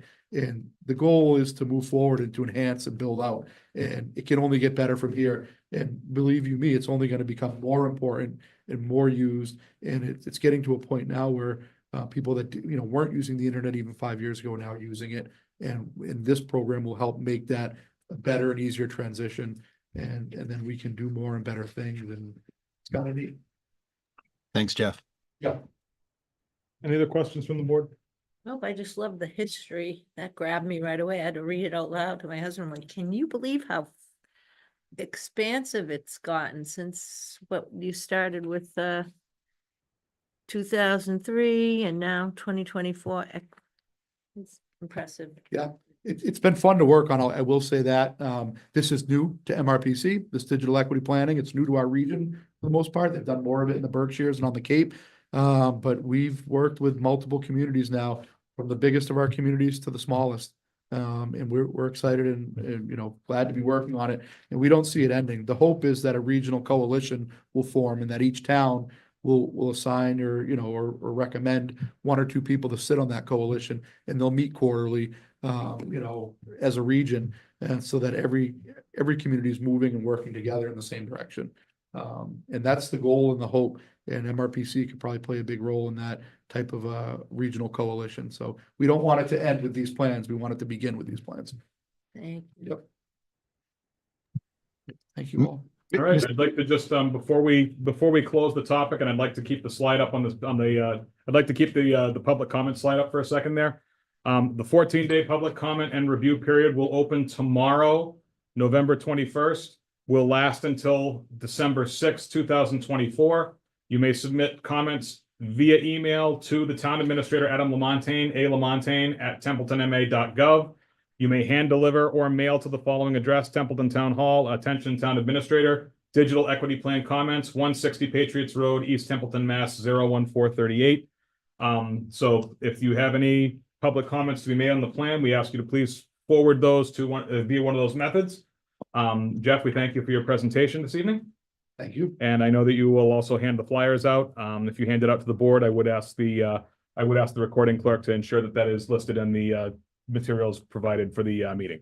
I'll provide one to them as well, and I look forward to getting you, after any comments that do come in over the next couple of weeks, I look forward to getting you the final plan for your final adoption. Okay, Great. And I would like to also note there is no action required on this item at this time. Thank you, Jeff. Thank you all. Thank you very much. Thanksgiving, Jeff. Have a Same to you. Appreciate it. Thank you. Thank you, sir. Yep. There you have it. Thank you. Thank you.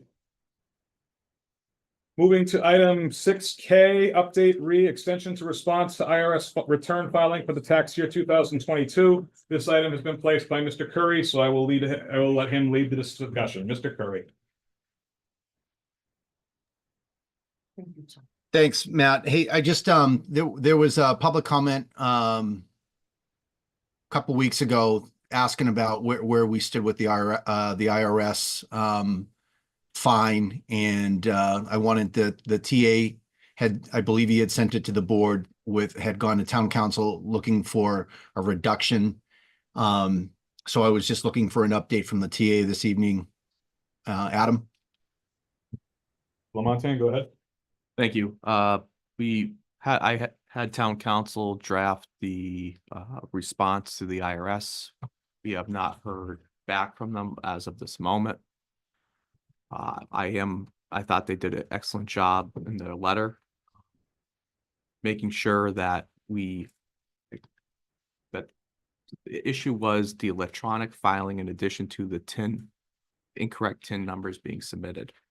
I've spoken to the new accountant, which she's taking measures to ensure that this is moving forward.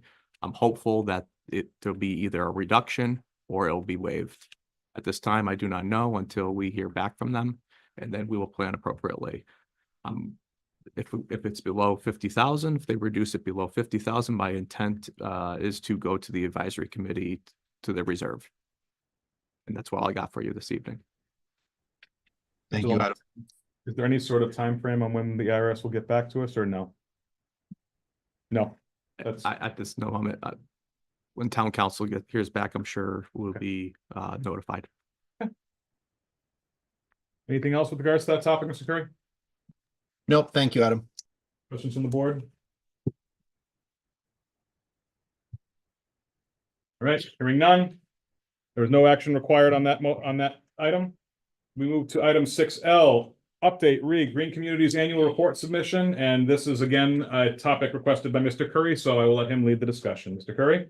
Yep. Good evening to everyone. This is in your packet, and I received an email from Zach Kay, the regional planner for Montechusett Regional Planning Commission, asking for a signature on the annual report submission. And I had answered back to Zach that we had a meeting on the 20th, and could I hold off on signing it so we could at least review it or otherwise. And he had got back to me because it has metrics from 2019 to present. And I thought at least from a review perspective, we could review it and then authorize a signature. He got back to me right away. I was traveling for work at the time, and he said that they needed the signed report back on the 15th. So he contacted me on the 13th, said he needed it on the 15th. And he basically said, if not submitted prior to that, Templeton will be at risk, and I'm quoting now, of losing Green Communities competitive grant funding and program eligibility for the coming years. MRPC has received grant funds to present municipal emissions tracking and energy use metrics findings to Select Board in January 2025. Thanks for your continued support. as you can see in the packet, I did sign the annual report. And I placed it on the agenda, so you at least know that I requested to hang back until you had a chance to review it. But you've got it for your review. I probably can't, I read the report, understood it, noted a couple of things, but otherwise, if you had any questions, I could collect them and then go back through Mr. K to answer any of those. But those are for your review, and I just wanted to make sure that you saw something that I signed. Any questions? Any questions from the board regarding the Green Communities Annual Report? No question, just a general comment. Go ahead, Mr. Toth. Through you. Yep. Mr. Curry, this would be an outstanding example of calling an out of cycle or an emergency meeting of the board. Is there a reason that didn't occur? I'm just curious. For his explanation for signing just an annual report that it was basically data collection, I did not feel it necessary to call a report. I was out until Friday. Just including it in the packet was sufficient in my estimation. I don't think that this would rise to an emergency meeting where you're just reviewing data and statistics, from the past. I don't think anyone would have had any questions that would have changed the outcome of signing the report so that they had it and were able to lodge it on November 15th. Thank you for that. Yep, no problem, Tim. Any other questions or comments from the board?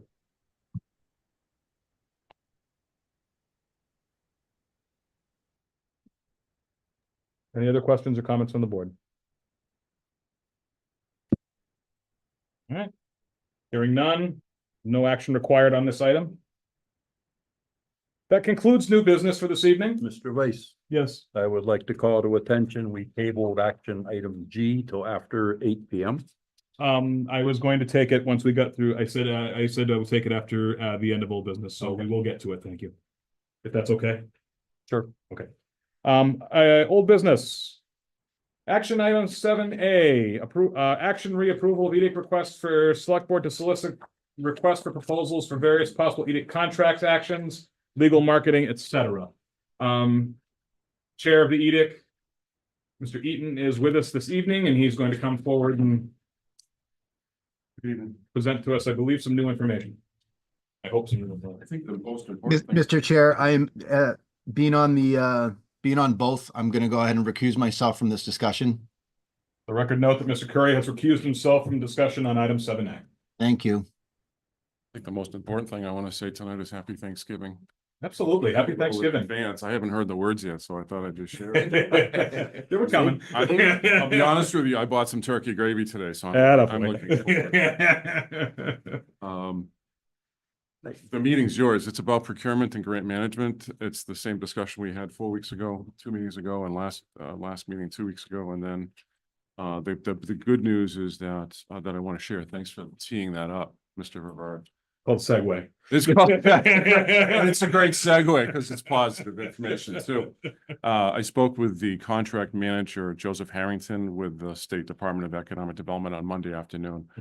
And to back up about 6 months, Lori and I had received an email from his office, and it said, hey, all the contracting has to be done by December 31, 2024. Then you can expend your money under the grant that's under your auspice.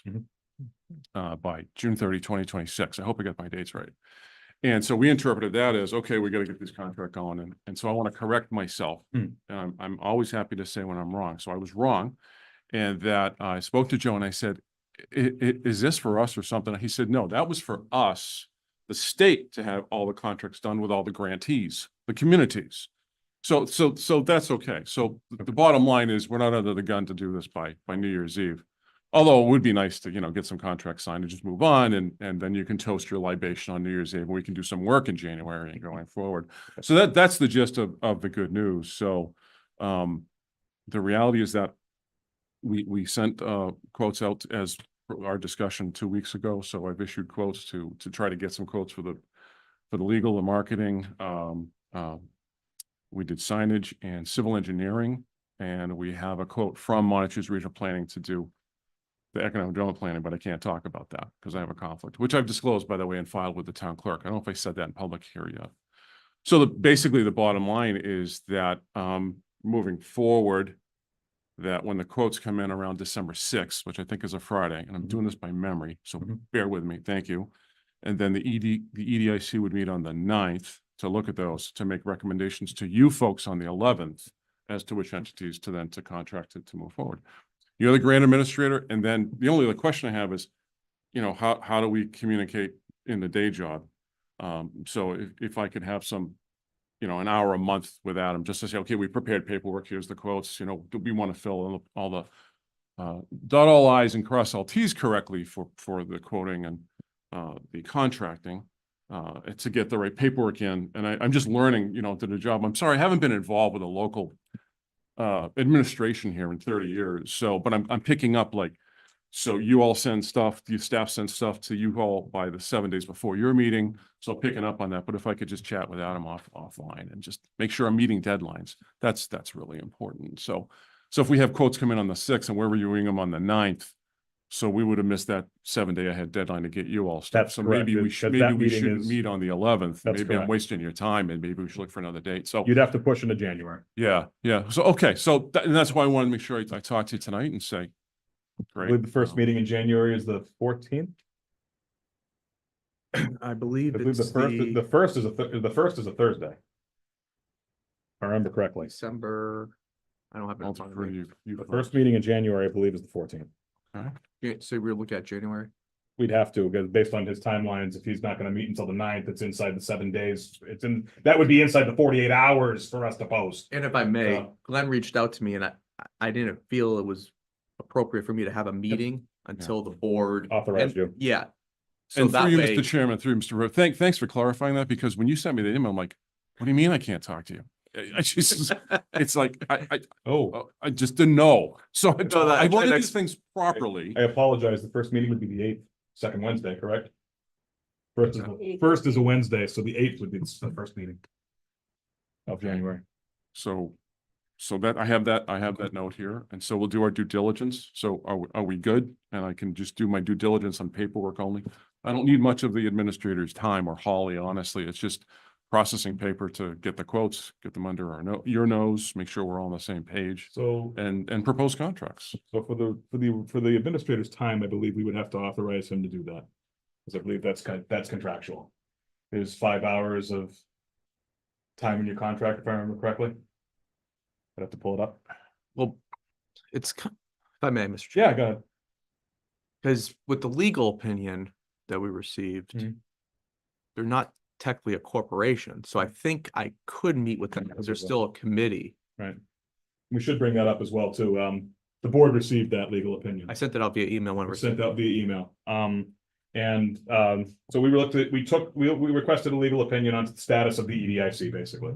Okay, and I have the legal opinion in front of me, so I'm gonna take information from it. The edict was organized by the select board in 2017 and confirmed by a vote of town meeting in 2024. However, the edict has not received certification from the Secretary of the Executive Office of Economic Development, EOED, as required by Massachusetts General Law, Chapter 121C, Section 1, in order to be fully established as an edict. Therefore, the corporation at this time does not exist. Okay, so they are at this point still a committee. And the legal recommendation that we were provided does outline path forward for them to become a corporation. There's 2 paths. Okay, so they're not like, so at this point, they would be a committee. Okay, the grant money still sits in our coffers. We are the people who can make the contracts. So, Well, I'm just gonna, I'm now that I've done with looking at the items that we're putting through, now I'm gonna ask if the board has any questions, comments, or concerns at this point on where we are so far. all right. Mr. so, Bennett. From previous meeting. If they're not a corporation, then all of their minutes that showed them Economic Development Industrial Corporation Committee suddenly got changed to just Economic Development Industrial Corporation. And I can't find a meeting where they voted to amend all the previously officially approved minutes. If they're a committee, how can their minutes show they are a corporation if they aren't? And to me, approved minutes, that's a service for the residents. And on the copy of the contract, the Commonwealth of Massachusetts Standard Contract Form, earmark scope and budget, it says the contractor or organization legal name is Templeton Economic Development Industrial Corporation, and the contract manager is Lori Weeder. So I don't know how they can meet as a corporation and ask us to do things for them when they're not a corporation yet. You want to have a business, you create, the corporation, you file. You can't operate until you file with the state and you meet all them legal requirements. So my thought is, we're gonna vote and talk about and have Adam work for them when they don't really legally exist. And with, we're a corporation, well, according to the lawyer and the state, because I emailed Lori Weeder and she answered me, no, they're not a corporation, but they're working on it. And that was back December 12th. So I don't see how you're gonna do anything for this corporation. And if you look in this contract, there is the note. I scratched my head on it because I was being, December was being thrown around and then it says June of 26. In there. So how do we go about allowing the town administrator to work for a corporation that doesn't exist? How can they do any business if they're not legally formed? From 17 to 24, that's 7 years. That's a long time and I'll take a goof on that because I got on the board in 18 and I did not dive into that. But I just thought surely Mr. Eden brought it to the board. And in the meeting minutes, there's a notation he brought to town meeting, but I couldn't find. Anyways, that's what the records show. So in 7 years, the steps have not been done, but they've been rolling around like they exist. I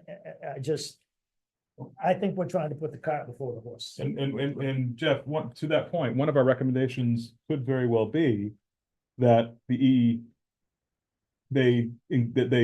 complete the process of becoming the corporation before anything else gets done, because at this point, it does seem that we have more time with that funding than we expected.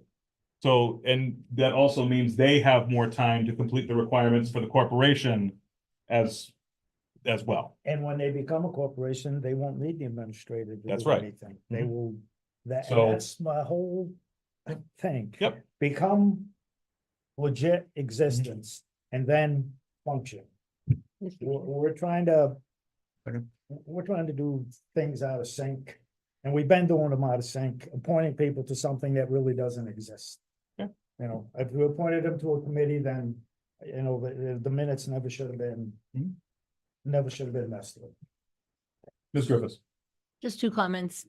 Do you know, so we submitted to town council for, their opinion, and what Matt has in front of him has a surprisingly big list of chapter 121C requirements to become a corporation, if we even qualify. So one of the things that struck me was you have to find out if we qualify, and then there's a special act if we don't qualify. It has to do with household income and labor force, according to our attorney, Ryan Holmquist. So I was interested in that, but I can see where this is confusing, because this is all the contracts and everything that you and then I have the one that John Caplis passed, and, it says, attaches the contract for your earmark and required financial forms for your completion and signature. Please complete and sign the financial forms and email all original signed documents to me. At the end, it says, and this is from Mr. Harrington,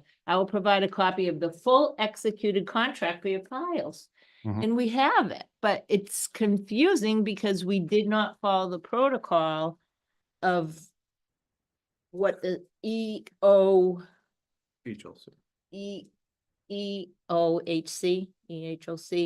requires to become a corporation. So that would be, my recommendation would be get a copy of what we need to do. Is it possible to give them a copy so they can look at it to see some of the things that Ryan brought up as far as what they have, what has to be established? And I'm sure they can probably request it from the office, from the executive, from what was listed in, hang on. Are you talking about the copy of the contract? No, Something else. I'm no. sorry. What The the document? information. The what you need lawyer to do when- provided. I know what we need to do. Okay, Oh, you do? you know what you need to do in Yeah, order to I become. came here in 17 and educated that board of selectmen on what we needed to do at the time, so I'm pretty familiar. How do we get there then?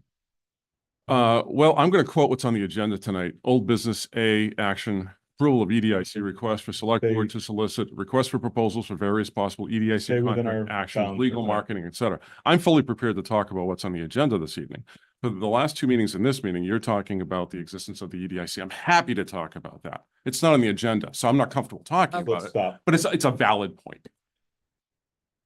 I'm gonna No. ask. Yeah, I think she had another question too, but No, no, is that it? just I'm sorry. to, Sorry, Matt.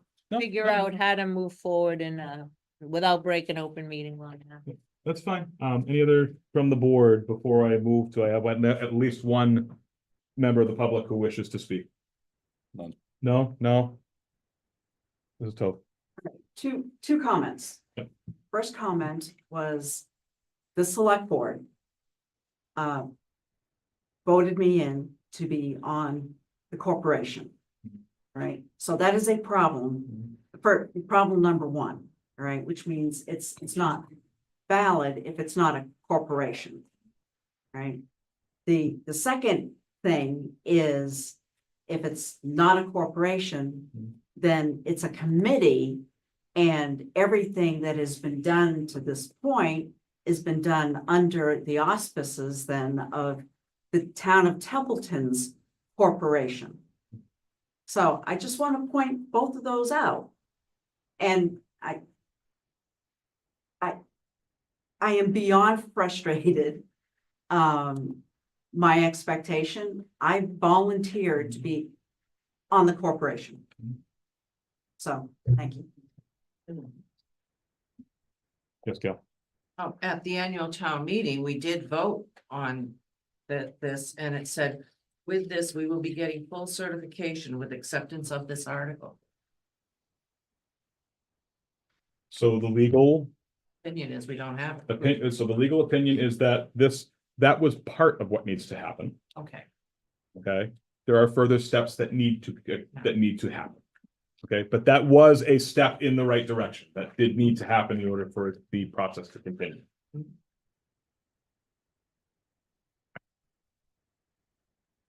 Mr. Chair, or Mr. Vice Chair, or Mr. Rivard? Mr. Vice Chair, whatever. Mr. Vice Chair. Don't call me late for dinner. Can I call you? I just want to administer the grant properly. We're not charged with it. We're just a committee of the town. So you're in charge of the grant. And you said the So- last meeting, well, ADIC, go do your paperwork. Glenn, if you can run with the paperwork. Thanks. Great. So we'll go do our due diligence. And if we could work as a committee, we'll work for our boss, who's, under you and over us, who's your town administrator. We'll get our paperwork done and come back for the January 8th meeting. So And ideally sign contracts to do some work that will also, in closing, allow us to hire the entity that will finalize the economic development plan, which, to Terry's question, that's the third leg of the stool. I just wanted to get back to that because that's the last thing you have to do to create the corporation. Then it has to be approved by the state. Thank you. The only problem that I have is I think that we would have to authorize the town administrator to. Not to muddy the water. Go ahead. We had special legislation establishing the EDIC. So I think we need to take a deep Yep. review of that special legislation as well. And yeah, if there were steps missed, we've got to get that Gotta get there, corrected. yeah. Unfortunately, what we don't have is a timeline to get all those pieces into place.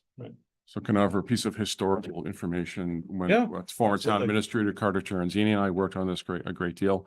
At that time, he recommended that we don't need the special legislation, just go under the 121C Act to form a corporation under the town.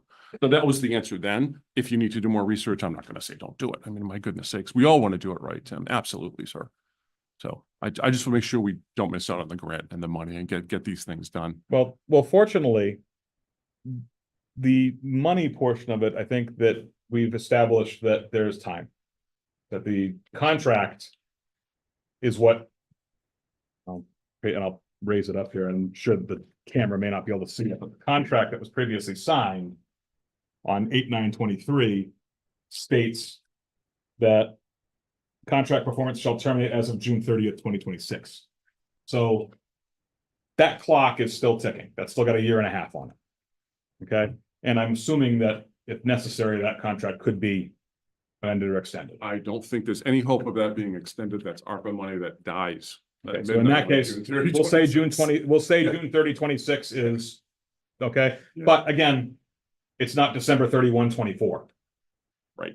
And that I think is the important thing that we have to remember is that. Right. There is now 18 months on that time, 18 months on that time frame that we didn't think we had. So I think that the EDIC needs to go forward with getting the corporation set up correctly, which again, the process is moving. It's moving in the right direction. It's just not complete. Okay, and then we can talk more about what you're looking for. I have one last question. The issue with the town administrator and his time, that's on you. Yeah. If I heard Graceland's report earlier. Yep. Who's the grant administrator? Graceland. Okay. She's the right. So should I be working with her? I don't know. I'm begging for help. Please advise me what to do. That's all I need. That's all I need. I need a single point. I need a point of contact during the town hall, and that's what I'm really looking for. So that's all. This is a grant administration function. That's what I'm asking.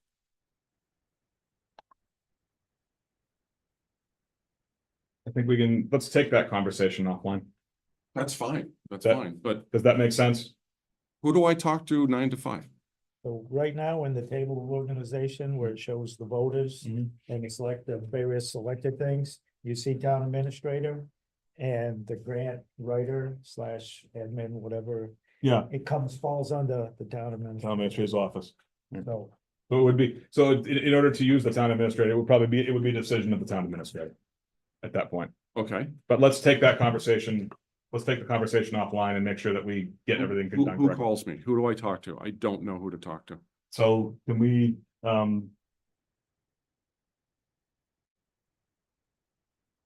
talking with the town administrator, that's like So- an everyday thing. there you go. But having him, do work, No, that's, procurement and everything, that's a whole different. no, that would have to come back. That's a whole different. That would have to come back. That's never been on the table. But That's, you want to talk to them? thanks. Just, Oh. thank you. Okay. You want to talk to them? I- Talk to them. Okay. Well, Talk to you next Monday. There's Thank a you. lot of I, questions, but they're not on the agenda for tonight. He's So- here to talk about something else. I do have a question, and this is in regard, Mr. Eaton just said this is tied to ARPA funds. Mhm. Yes, the clock is ticking. We have till 2026 for the contract. Mhm. The clock is also ticking. Monies have to be obligated by next month for ARPA or we lose them. Yes. I think that this contract, because it's signed, I believe this is the obligation. that's what Joe Harrington, the contract manager of that's what- that should be EWC, the told me clarifying point. Monday. And I summarized that. And I think I sent an email to Adam. I think I sent it to you yesterday to document that conversation. So that's what he told me. And that's what was hanging us up, honestly, Mr. Toth. Yeah. Oh, I understand. I just want to Yeah. make sure we don't lose those Yeah. ARPA funds. That's why I've been here. Yeah, and I think. I understand that. and Yeah. I thank you for that. Glenn. No sweat. That yeah. contract, because it's, the contract signed 8/9/23 obligated the ARPA funds to town of Templeton. Okay. And so therefore, we own them at that point. So And that was a question that I had for Mr. Eaton as well. I was speaking to him before the meeting, so. And I want to apologize because I've heard Graceland termed Yep. as a grant writer. I didn't know she was an administrator writer, so I apologize to Graceland. I just didn't know. And that's all I was looking for. Who do I talk to 9 to 5? Thank you. You've answered a lot of questions tonight. Okay. I appreciate your time unless you have anything under that agenda point. I'll get out of your hair. You have a long agenda. I think any questions, comments, concerns from the board, or can we move on to the next topic? I'm good. Move on to the next topic. We need to follow up on making sure the steps are done at a later meeting that. I would say we can follow up on the edict, getting the corporation portion of it. We can follow up at a later meetings on that, but I Nice wouldn't to say be able for, to talk about that too. but I wouldn't say we would look at that until into the new year. Okay. Does that make sense to you? Just don't want to do anything wrong. No, and I agree with you. And like I said, the legal opinion that we got was that the process it's in process and it's going down the right path, they just have other steps to take. Is there anything we need to do this evening? Establish, so are we calling them a committee or a corporation is what I'm wondering. We're a committee. We get it. We get it. I Okay. haven't seen a legal opinion. If we could have a copy of that, that'd be helpful. Yeah. Just thanks. Can you forward that too? Well, you requested, I could get it to him. Yeah, I'll shoot him an email. Yeah, should have an email or request it, Yeah. we can forward it. to Send him. Oh, no, at least I know I could talk with you, but I can't do your purchasing. Exactly. That's Okay. fine. You can have all the conversations you want. We'll do the paperwork. It's not an Okay. issue. You can have all the conversations you want. May I offer a piece of information on the prior donations to the friends or the seniors? We passed that. I don't want to return. Then you can't go backwards. I'll tell her in the hallway. There you go. It's only good information. Thanks for your time. I'll get out of your hair. Thank you, Glenn. Thank you. Thank you all. You have something else, Liz? Yeah, it's just, Adam said that he can't do the procurement as a committee. He is doing the procurement. So I just want to make that clear, but. All right. 7A is covered. Old business, 7B, action Scout Hall security cameras and key card system. Cable Committee Chair Gage Pacier is with us this evening to discuss that item. Pacier. Good evening. Evening, Gabe. Thanks Hello, for Gabe. hanging in there, huh? What can I do for y'all tonight? I believe I sent electronically the materials. Maybe 2 days after the previous select board meeting, that had the shopping cart of equipment that I was gonna need to do the initial test at Scout Hall. It also detailed, the reasons for my recommendation. It's not in the book again. Which is fine, you know. Excuse me, Mr. Chair. Excuse me, Gabe. Is Mike back online? Oh, yeah. Mike, you there? I'm here. Okay, good. Good call. Thank you. Thank you, Gabe. Sorry. No, not at all. So here I am, hoping that the materials were reviewed and that I can answer some questions. Especially if you have any off the wall questions, those are the ones I like the best. So please. I'll be honest, I didn't receive anything. I was So it's not just me. Okay, good. I sent it to Mr. Curry. I sent it to Jeff and, you know what? I have my phone in my pocket. Let me see who else I sent it to. But you are correct. I didn't send it to, you, Mr. Rivard, Ms. Griffiths, I'm pretty sure I didn't send it. I'll be perfectly honest with you, Mr. Pacier. I can't do anything without having seen anything. So at this point, I mean, I feel like there can't be a discussion until the entire board has seen appropriate materials, and we have not seen them at this point. Which I understand. So it's been submitted to the board twice and it has been removed from the book twice. So I find it Book? disingenuous. The book, what do you? What you have in front of you, these materials have been submitted twice for this. I have shown up twice. So Mr. Pacier, what I'm going to recommend you do, Mhm. okay? I'm going to recommend that you put together the full package of what you're looking for. Mhm. Submit it directly to Mr. Lamontagne and Mr. Curry and request to be put on the next agenda for action regarding those. Okay, because I cannot, in good faith, do anything tonight with nothing in front of me. And I have nothing in front of me at Surprised this that we point. didn't have that. Yeah, we talked about it on 11/6. Yeah, I'm surprised we didn't get And we it. asked for an estimate of 4,000. But Mike was really interested in a quote for all buildings with unified systems. I believe it might have, you say he was in the packet before? If I may- It's been submitted twice to be put in the packet when I was first added to the agenda. Hmm.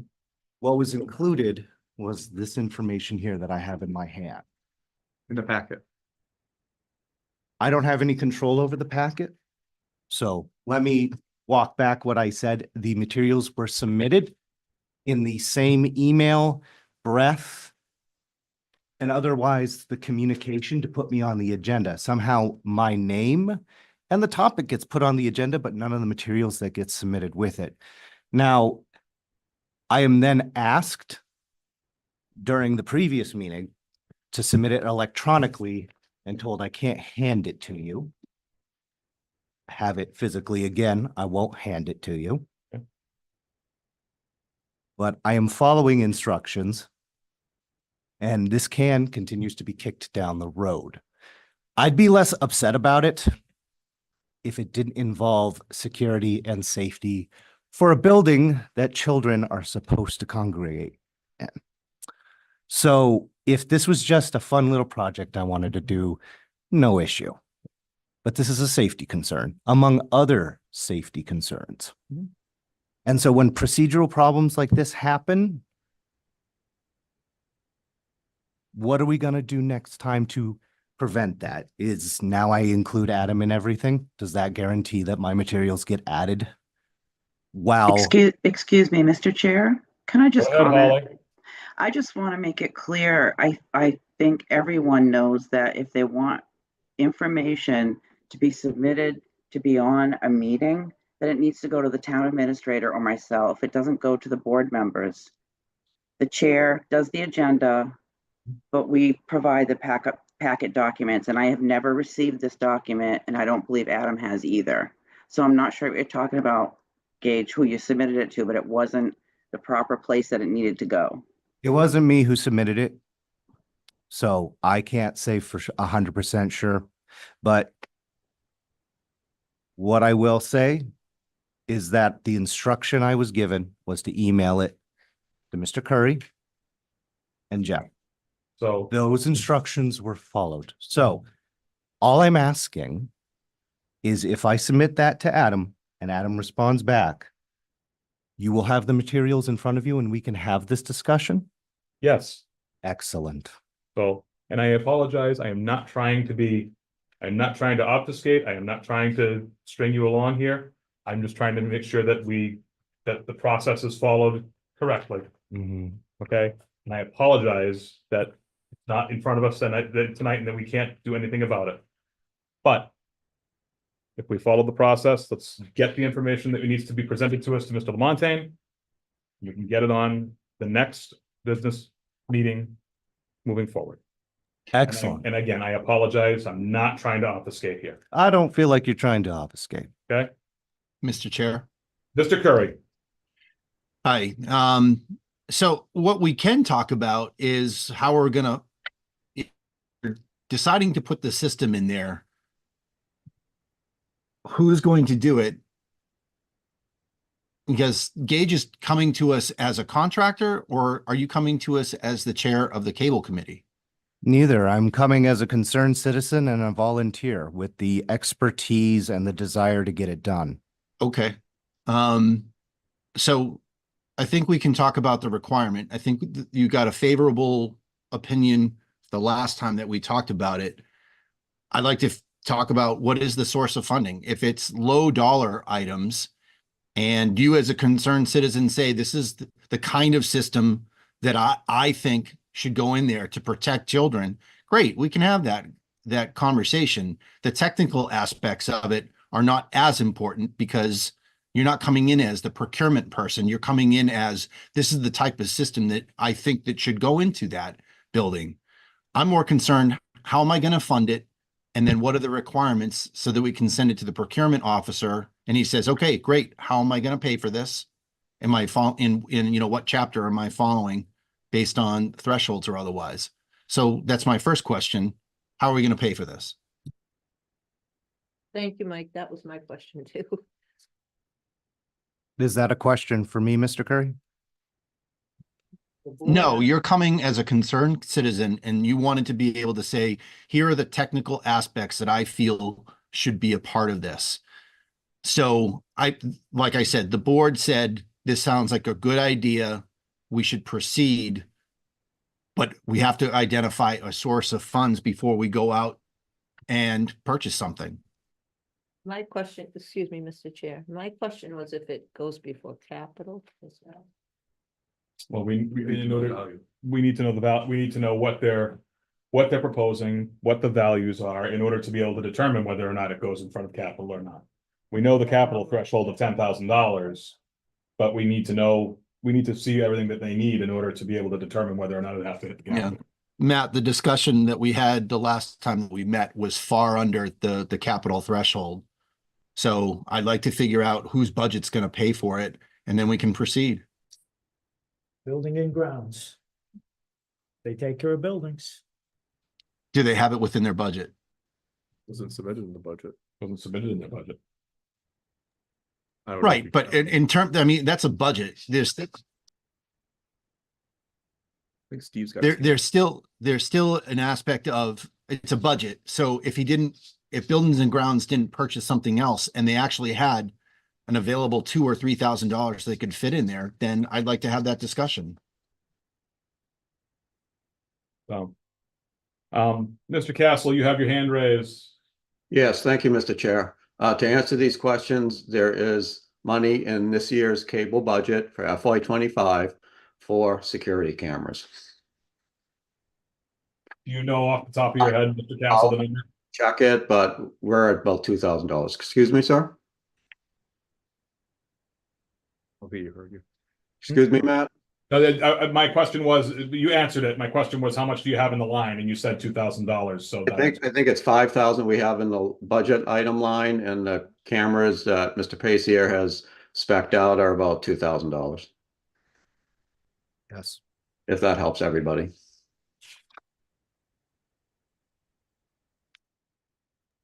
Does this go on to a state bid for anything like that? And does anyone in the room, Adam? If this is going to be approximately a 2,000 expenditure, is there a state bid for these kind of materials, or is it a la carte and therefore gauges, documents that show whether it's a vendor or the type of system? What do we need to do to follow procurement laws to get a as described key card and camera system? Mr. Lamontagne? It's below 10,000, so it just has to follow smart business practice. Thank Get you. that, Mike? Yeah, okay.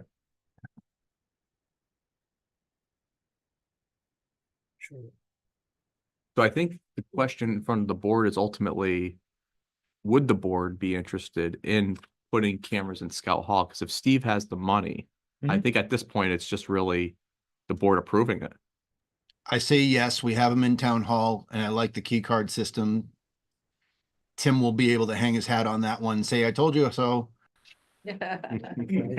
He's smiling. I can see him. Mike, we also talked about scalability to other town buildings for the key card system, so this rolls right into it. I agree. At our last meeting. So can we at least agree to have Mr. Pacier come back with just the information that we want to see, just to see what he's proposing, and then if it's in cable budget? Why do we need to, I mean, if we say it's a key card system and cameras, why do we have to, why do we have to decide on the technical solution? If we have the money in the budget and we're basically saying the requirement is key card and camera system, I don't know why we have to be the technical approval people. I didn't say we had to be the technical approval people. I just said, do we want to see it before cable TV moves forward with it? Or if you're comfortable with them just going through with it on their budget, then so be it. Yeah, it's a good question. I would just like to see what you're looking to put in.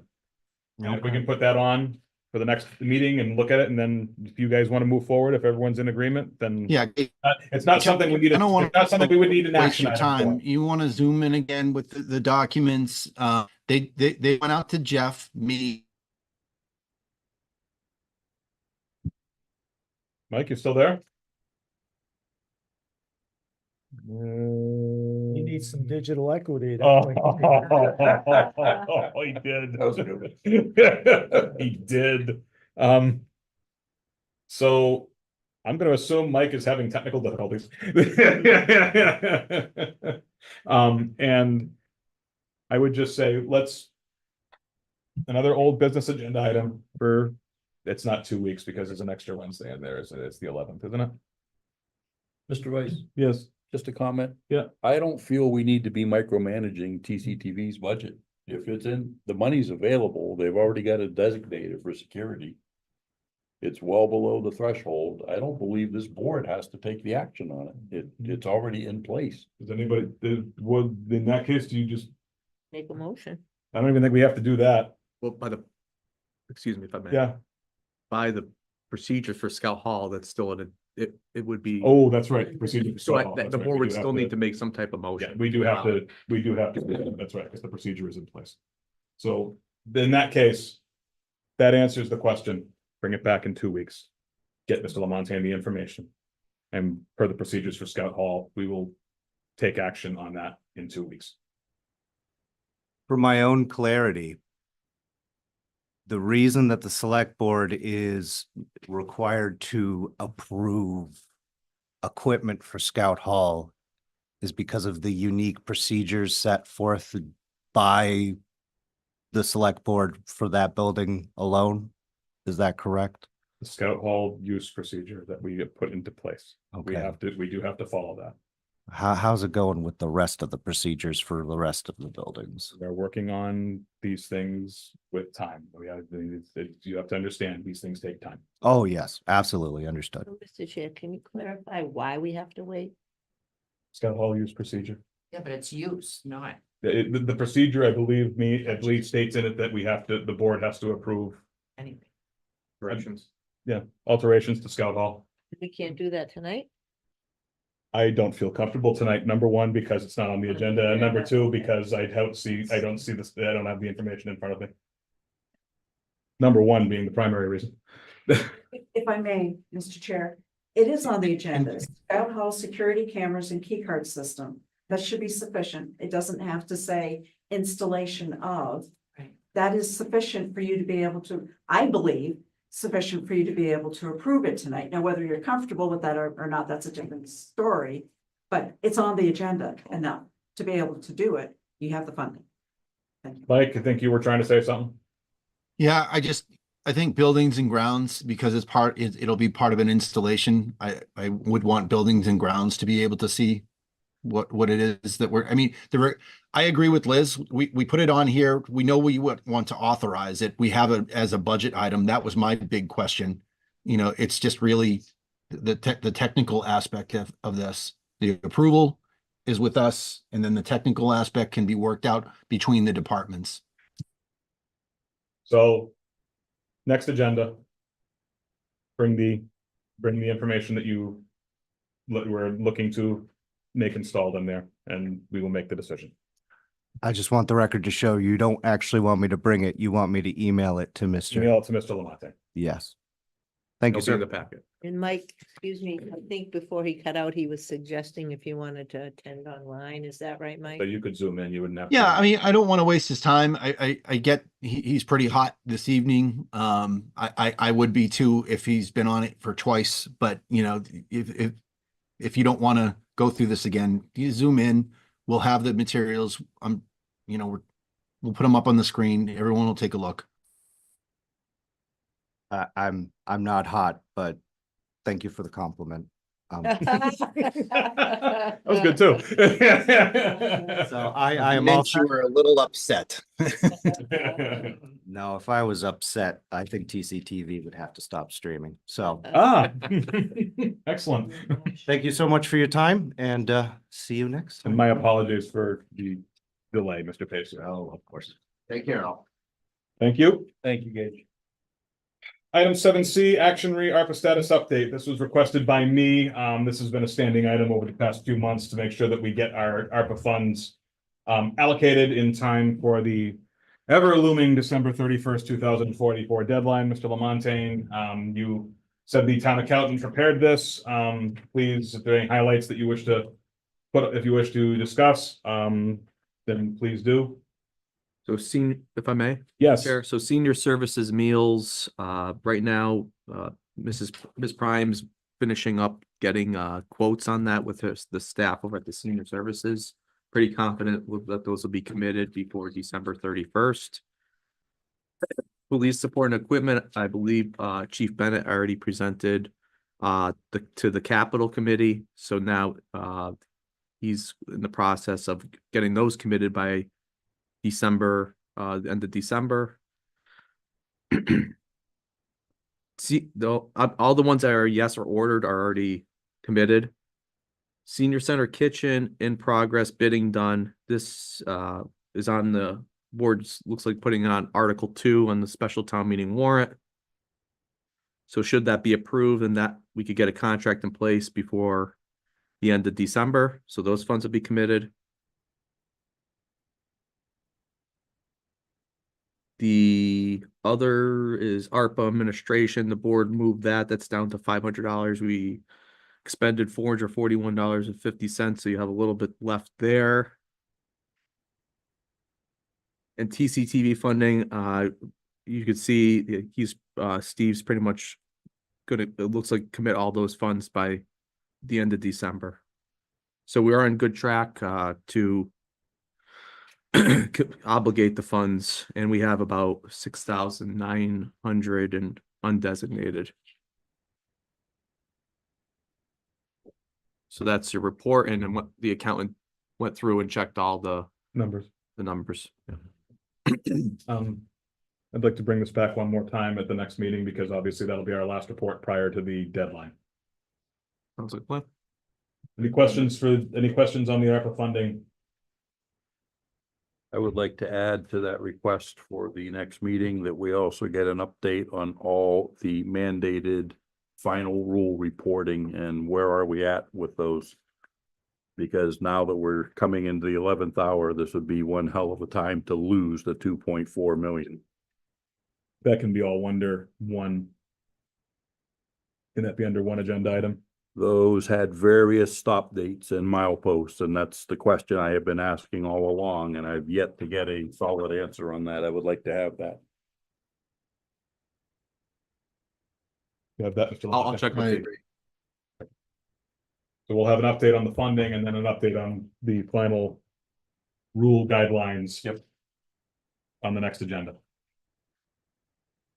Mr. Valentine, you good with that? I have my note. Okay. Any other questions on the ARPA funding? All right. Hearing none, that concludes old business. We now return to item 6G of new business, which is action reapproving the special town meeting warrant. Mr. Lamontagne, the period for citizens petitions closed at 8 p.m. You have it in your packet, Article 1 and 2. Yep. And I updated what the citizens petition was for Article 3 within the final one here. The citizens petition that was submitted for the bylaw amendment to solid waste management. It's a pretty simple warrant. And then just want to clarify that Article 3 that you were talking about, that was received by the clerk today and certified with the correct number of signatures. 119 residents. That's enough. It's not with your. That's not in the copy that's in the packet, obviously, because that was received today. Correct. Do you want to, I have it. you have it, do you have it for us? Do you want us to say? Oh, we didn't vote, yes. Once the board votes, yeah. And don't sign that yet, please. Mr. Chair. Yes, Mr. Curry. Mike? Yes. Technical difficulties, please stand by. We'll get back to Mike when he gets there. Are we going to meet the 14-day requirement for posting, approving this tonight? Yes, because the 14-day requirement starts tomorrow and ends on the day of the town meeting, which is Thursday, the 5th. So yes, posting tomorrow gets us the 14 days. This is where we got bumped up against Yeah. the last time. I just want to make sure we're not repeating history. Yeah, Mr. Lamonte made sure we checked that with the Okay. town clerk and made sure that was good this time around. Okay. Yes, we are good in that respect.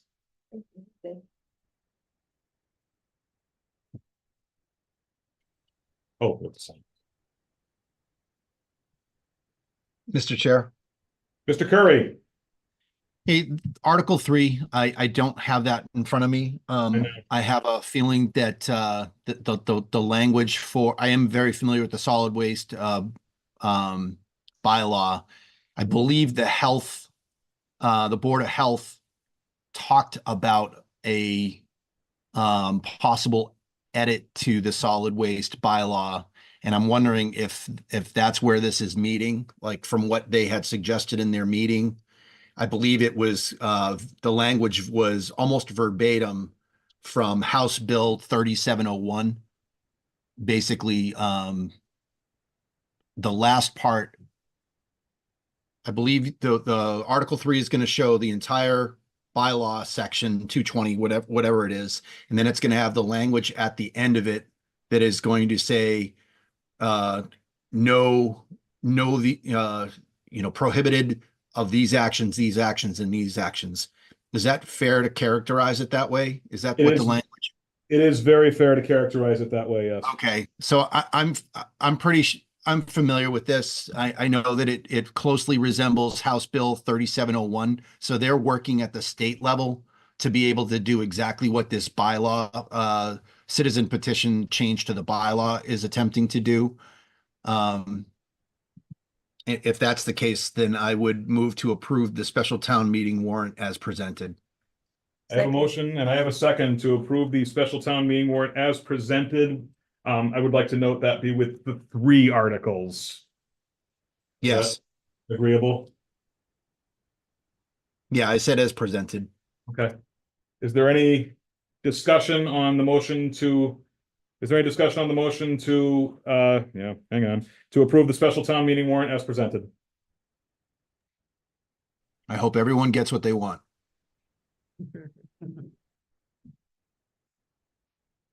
Is there any discussion? Hi. Hi. Hello, Gail. How are you? I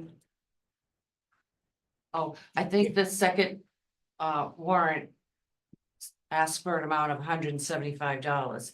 $1,000. Yes. Shouldn't it say up to?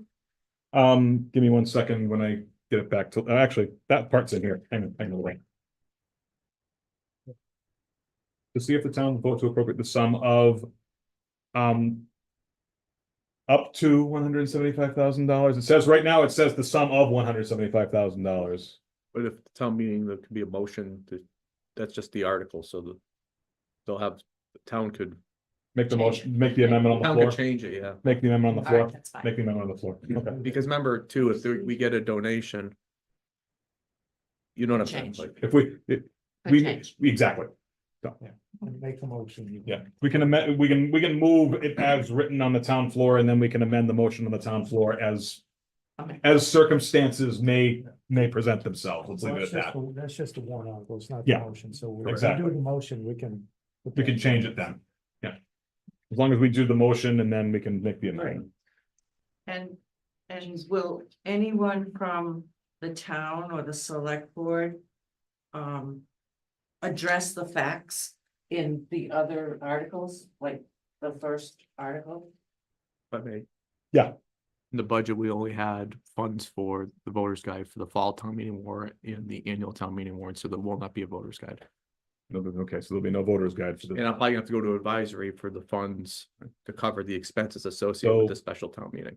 Right, but regarding the facts, whether or not you should have this bylaw, who's So gonna speak to it? so there's gonna be discussion on the town meeting floor. And traditionally, my understanding is that citizens petitions are read from the floor by the citizens who present them. So Yes. those will not be read by the select board to move the motions. Understood, but I don't wanna be bamboozled by a whole bunch of folks. That don't want, that do want this law, but the facts are that they, this, that, or the other thing. Then And it's gonna who's be, gonna say that? it's gonna be up to the people on the town floor to discuss it. Hmm. To discuss it respectfully. Okay. Just that simple. It's gonna be Mr. up to Chair? people. Mr. Curry? Yeah, I mean, if they present well and otherwise, then people can vote for it. If they present poorly and don't offer facts or can't defend it, then people should vote against it. And that goes for Article 1, that goes for Article 2 and Article 3. We're not, the board isn't doing this on behalf. It's a citizens petitions for both the ban and the bylaw change. And I would also like to also note that regardless of, the town can vote to approve the articles. But even at that, once that happens, the Attorney General has to state that the articles were Absolutely. legal. So that's the second muster Okay, as well, thank too. you. If I may, Ms. Tove? so, Gail, Yes. for not having a voter's guide, you can put something together, get it approved by the moderator, and have it on the table. Okay. All right, but the moderator has to approve it first. So that would have to get to Mr. Graves. Okay, thank you. Any other discussion on the motion to approve the special town meeting warrant as presented? Hearing none on the motion, I move to a roll call vote. Mr. Toth? Yes. Mr. Bennett? Yes. Ms. Griffiths? Yes. Mr. Curry? Yes. I vote yes as well. That vote is 5 yes, 0 no, 0 abstaining at 9:01 PM. The special town meeting warrant is approved as presented.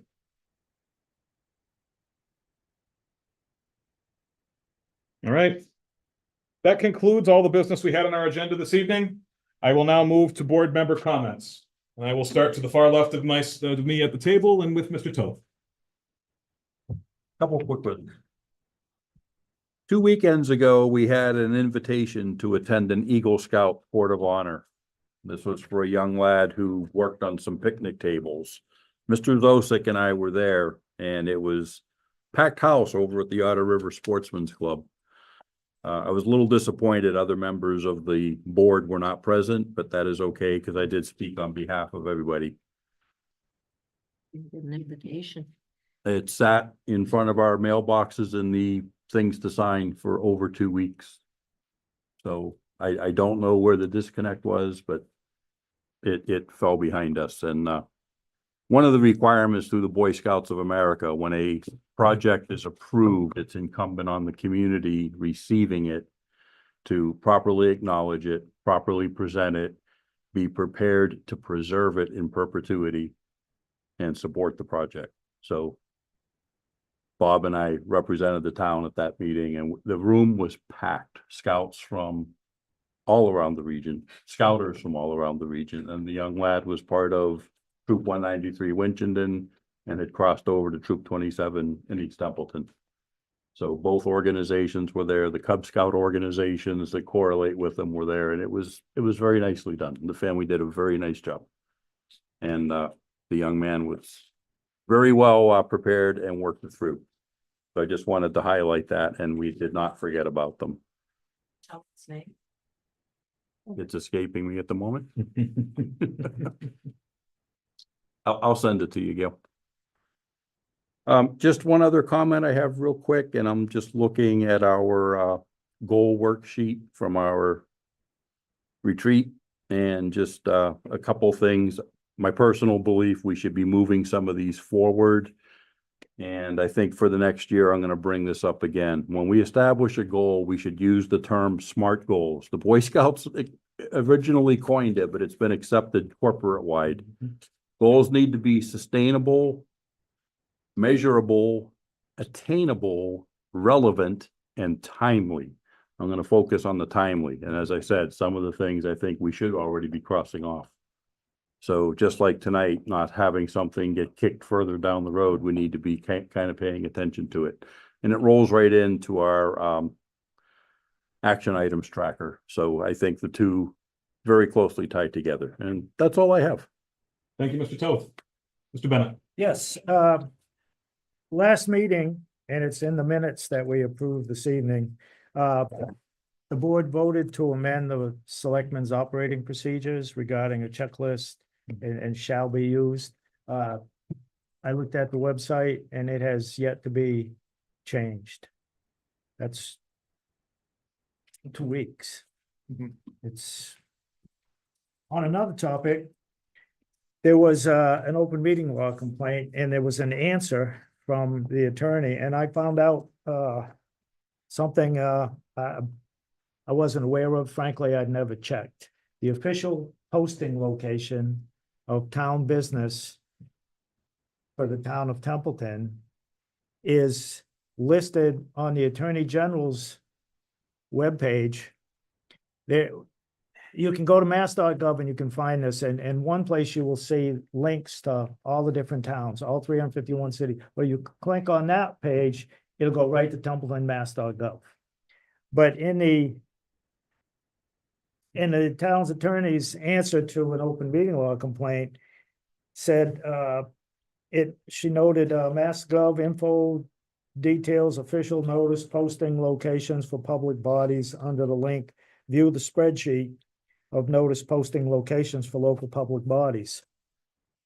For me, because I'm one of those people that need that training for the digital stuff, I just revolt against it. I found a spreadsheet, and I don't know how it happened or why it's this way, but it's listed mytowngovernment.org rather than templetonmass.gov. 2004 annual town meeting, Article 45. Town voted, and the Attorney General's via the town clerk response to my inquest approved the bylaw that there would be an official town website for the posting of town business. And there is a line item in the budget for maintaining the website. But we're on basically like a message board with 20 other towns on mytowngovernment.org. So I would like to correct this. I don't know back when 2004 when we voted for that, and in 2005 there was $500 for the website, and it was a town resident, and it was a very basic website. And then when we went to templeton1.org, I couldn't tell you off the top of my head. I went looking, but I couldn't find it. But I did find there was a simple way to do this, and it's either it's a majority vote of the board. It says alternatively, a municipality may adopt a municipal website method of posting notice. The chief executive officer of the municipality, defined Mass General Law, Chapter 4, Section 7, must authorize, or by a simple majority vote of the board, to adopt a municipal website as the official method of posting. And then I think it goes to the town clerk, but again, I don't know how this happened. I never went to check. I just always assumed especially when it went to templetonmass.gov and we got rid of Templeton one, I thought for sure it would have been listed properly. But again, shame on me for never checking on this stuff. So it's a very easy fix. And maybe it was submitted and the state government dropped the ball. I don't know. It's, anything's possible. But I would just like to get this corrected as a service to the residents, so everyone is on the same page. So when residents are told, hey, oh, it's here. Well, no, it's my town government. I'm looking on, townlandmass.gov. That's the town's website. So I would like to request this on the next meeting, be on agenda for the board to do the step, according to Chapter 38 of the meeting law, and get this corrected again. So we have a town website that the residents pay to maintain it, and we can put all our business on there. My town government, fine, put it on there too if you want. Like I said, but there's 20 towns listed on there. Phillipston, their official, according to this spreadsheet, is physical location. they've never adopted, they have a phillipstonmass.gov, and they're on My Town Government, but their official posting is physical, like in front of the town building. So like the board that we have outside, because that's the alternative. So I would just, like I said, that was a head scratcher for me. I never actually went and found this. I just, shame on me, I assumed that when we created the website, that's what we did, following town meeting vote.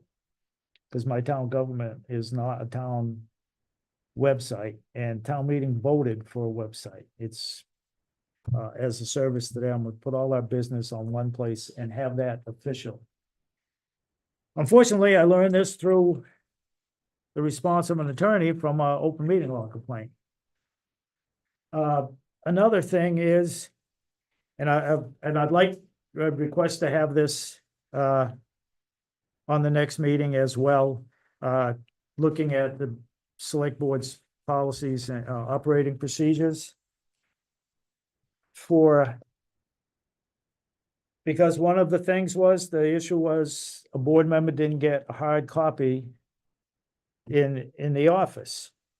The lawyer's response was the open meeting law and the open our operating procedures state that board members will get the packet information electronically no later than 5 p.m. on a Friday. Well, who works on Friday in town hall? We got Keebler Elves sending the packet out. So that's change one. Second of all, in that also, that the attorney's answer, she mentioned that part, but the second part is after that, it will be available in paper form in the selectman's office, printed for the public. And she made the point of, it doesn't require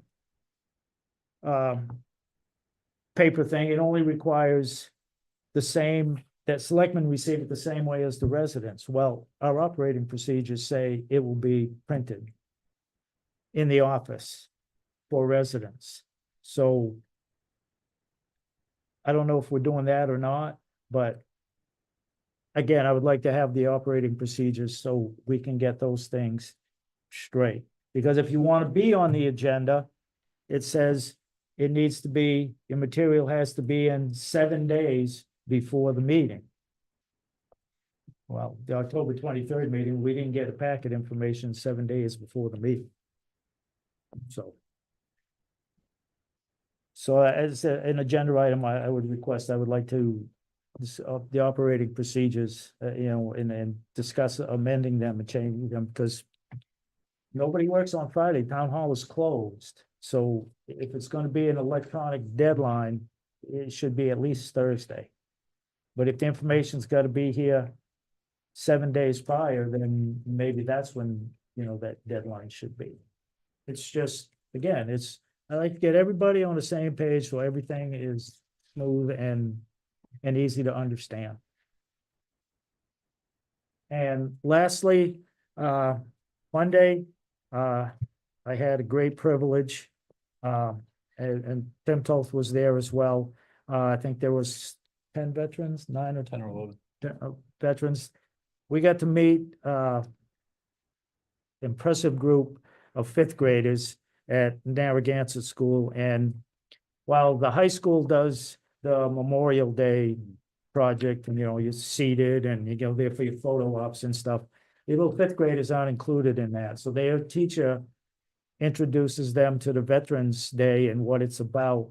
And these kids, they did some really cool things this year. They made some posters, they did some cards. I got to talk to them about this because they gave up some more of their Halloween candy. You don't give up your sweets, not even veterans. But it was simply, it was a big class. But they come in, and once they settle down, they're all quiet. They did an awesome presentation. It's a real privilege to get to stand in front of them and meet them.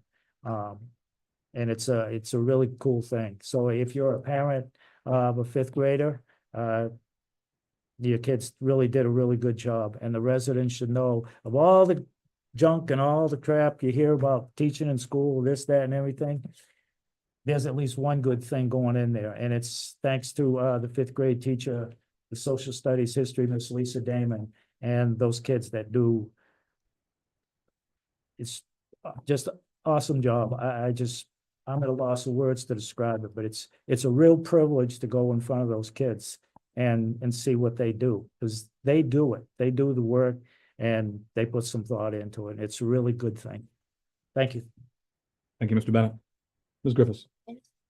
I'm gonna say something, but that was so nice. I'm just gonna enjoy the. Enjoy the good vibes there for a second, yeah. All right. So in my, search for the CHAPA, I talked to Lori and I found out that we also have rural housing. It's, USDA rural housing in town. Mhm.